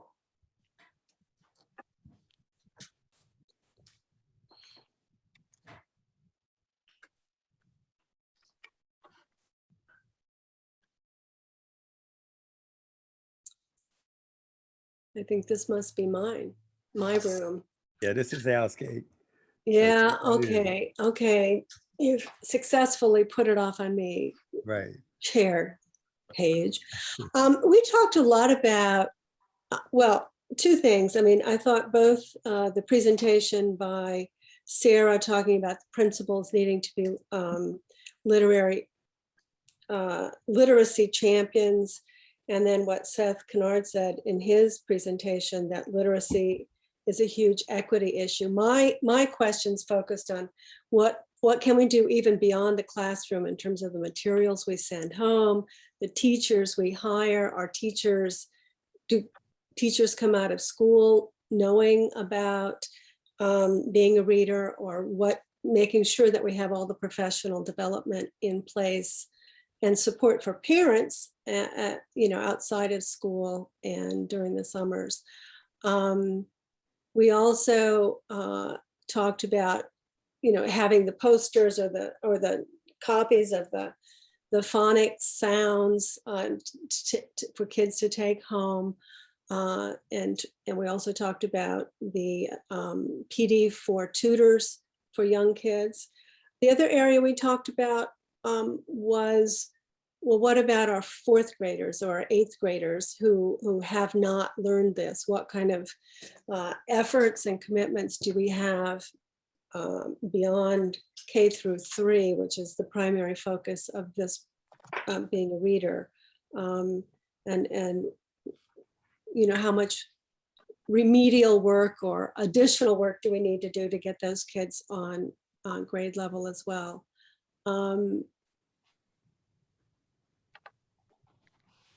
Yeah, I think that's most of what we talked about. Graham, do you have anything to add? No, that's it, I think you did. Oh, we also talked about, Graham asked how, when you're showing the sound, how to make it different sounds, how the kids could even see what the teachers were doing. And I guess they're getting masked with plastic across their faces so they can at least see the teacher, although the teachers can't see the kids. But maybe that will be next year if we're all lucky. That has been very challenging, and a lot of teachers have been trying to address it in many different ways, but that is the most challenging, and it's harder to hear them produce the sound as well as see them make it. Right. But we've also thought about, having students sending them home with mirrors on their own so that they can practice that and then come back to school, then being able to use it. So it's that parent-family partnership of being able to teach it, and it's something that you could easily do a screencast and then share that out to families of, this is what you should be looking for. As students are practicing those sounds, then students would have the mirror so that they could practice on their own and then be able to come back in classrooms. One of the many fallouts of COVID, I guess. So as we close tonight, I want to thank the principals and teachers for coming and sharing with the school board tonight, especially the first week of school. So thank you very much. Thank you for the work you do every day with students. And I want to thank Ms. Sims and Ms. McLean for being here and sharing the visions work on how we're working to improve our reading achievement. So if you remember back to our goals for the evening, we had 2 of them. We said we wanted to develop an understanding of how ACPS is approaching the elimination of achievement gaps in reading and incorporating the science of reading. and we wanted to deepen the commitment to the strategic plan's key strategies. And from the conversation and the Jamboards and the reporting out this evening, I think we've accomplished both goals. Thank you for your attention, board members, and your participation. I think this is a lively work session, and I hope you felt the same. Thank you. Thank you. Yeah.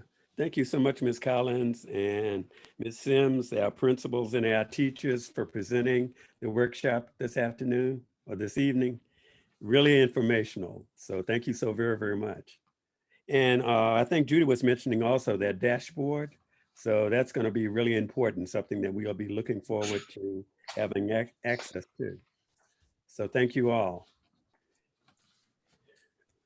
Thank you, everybody.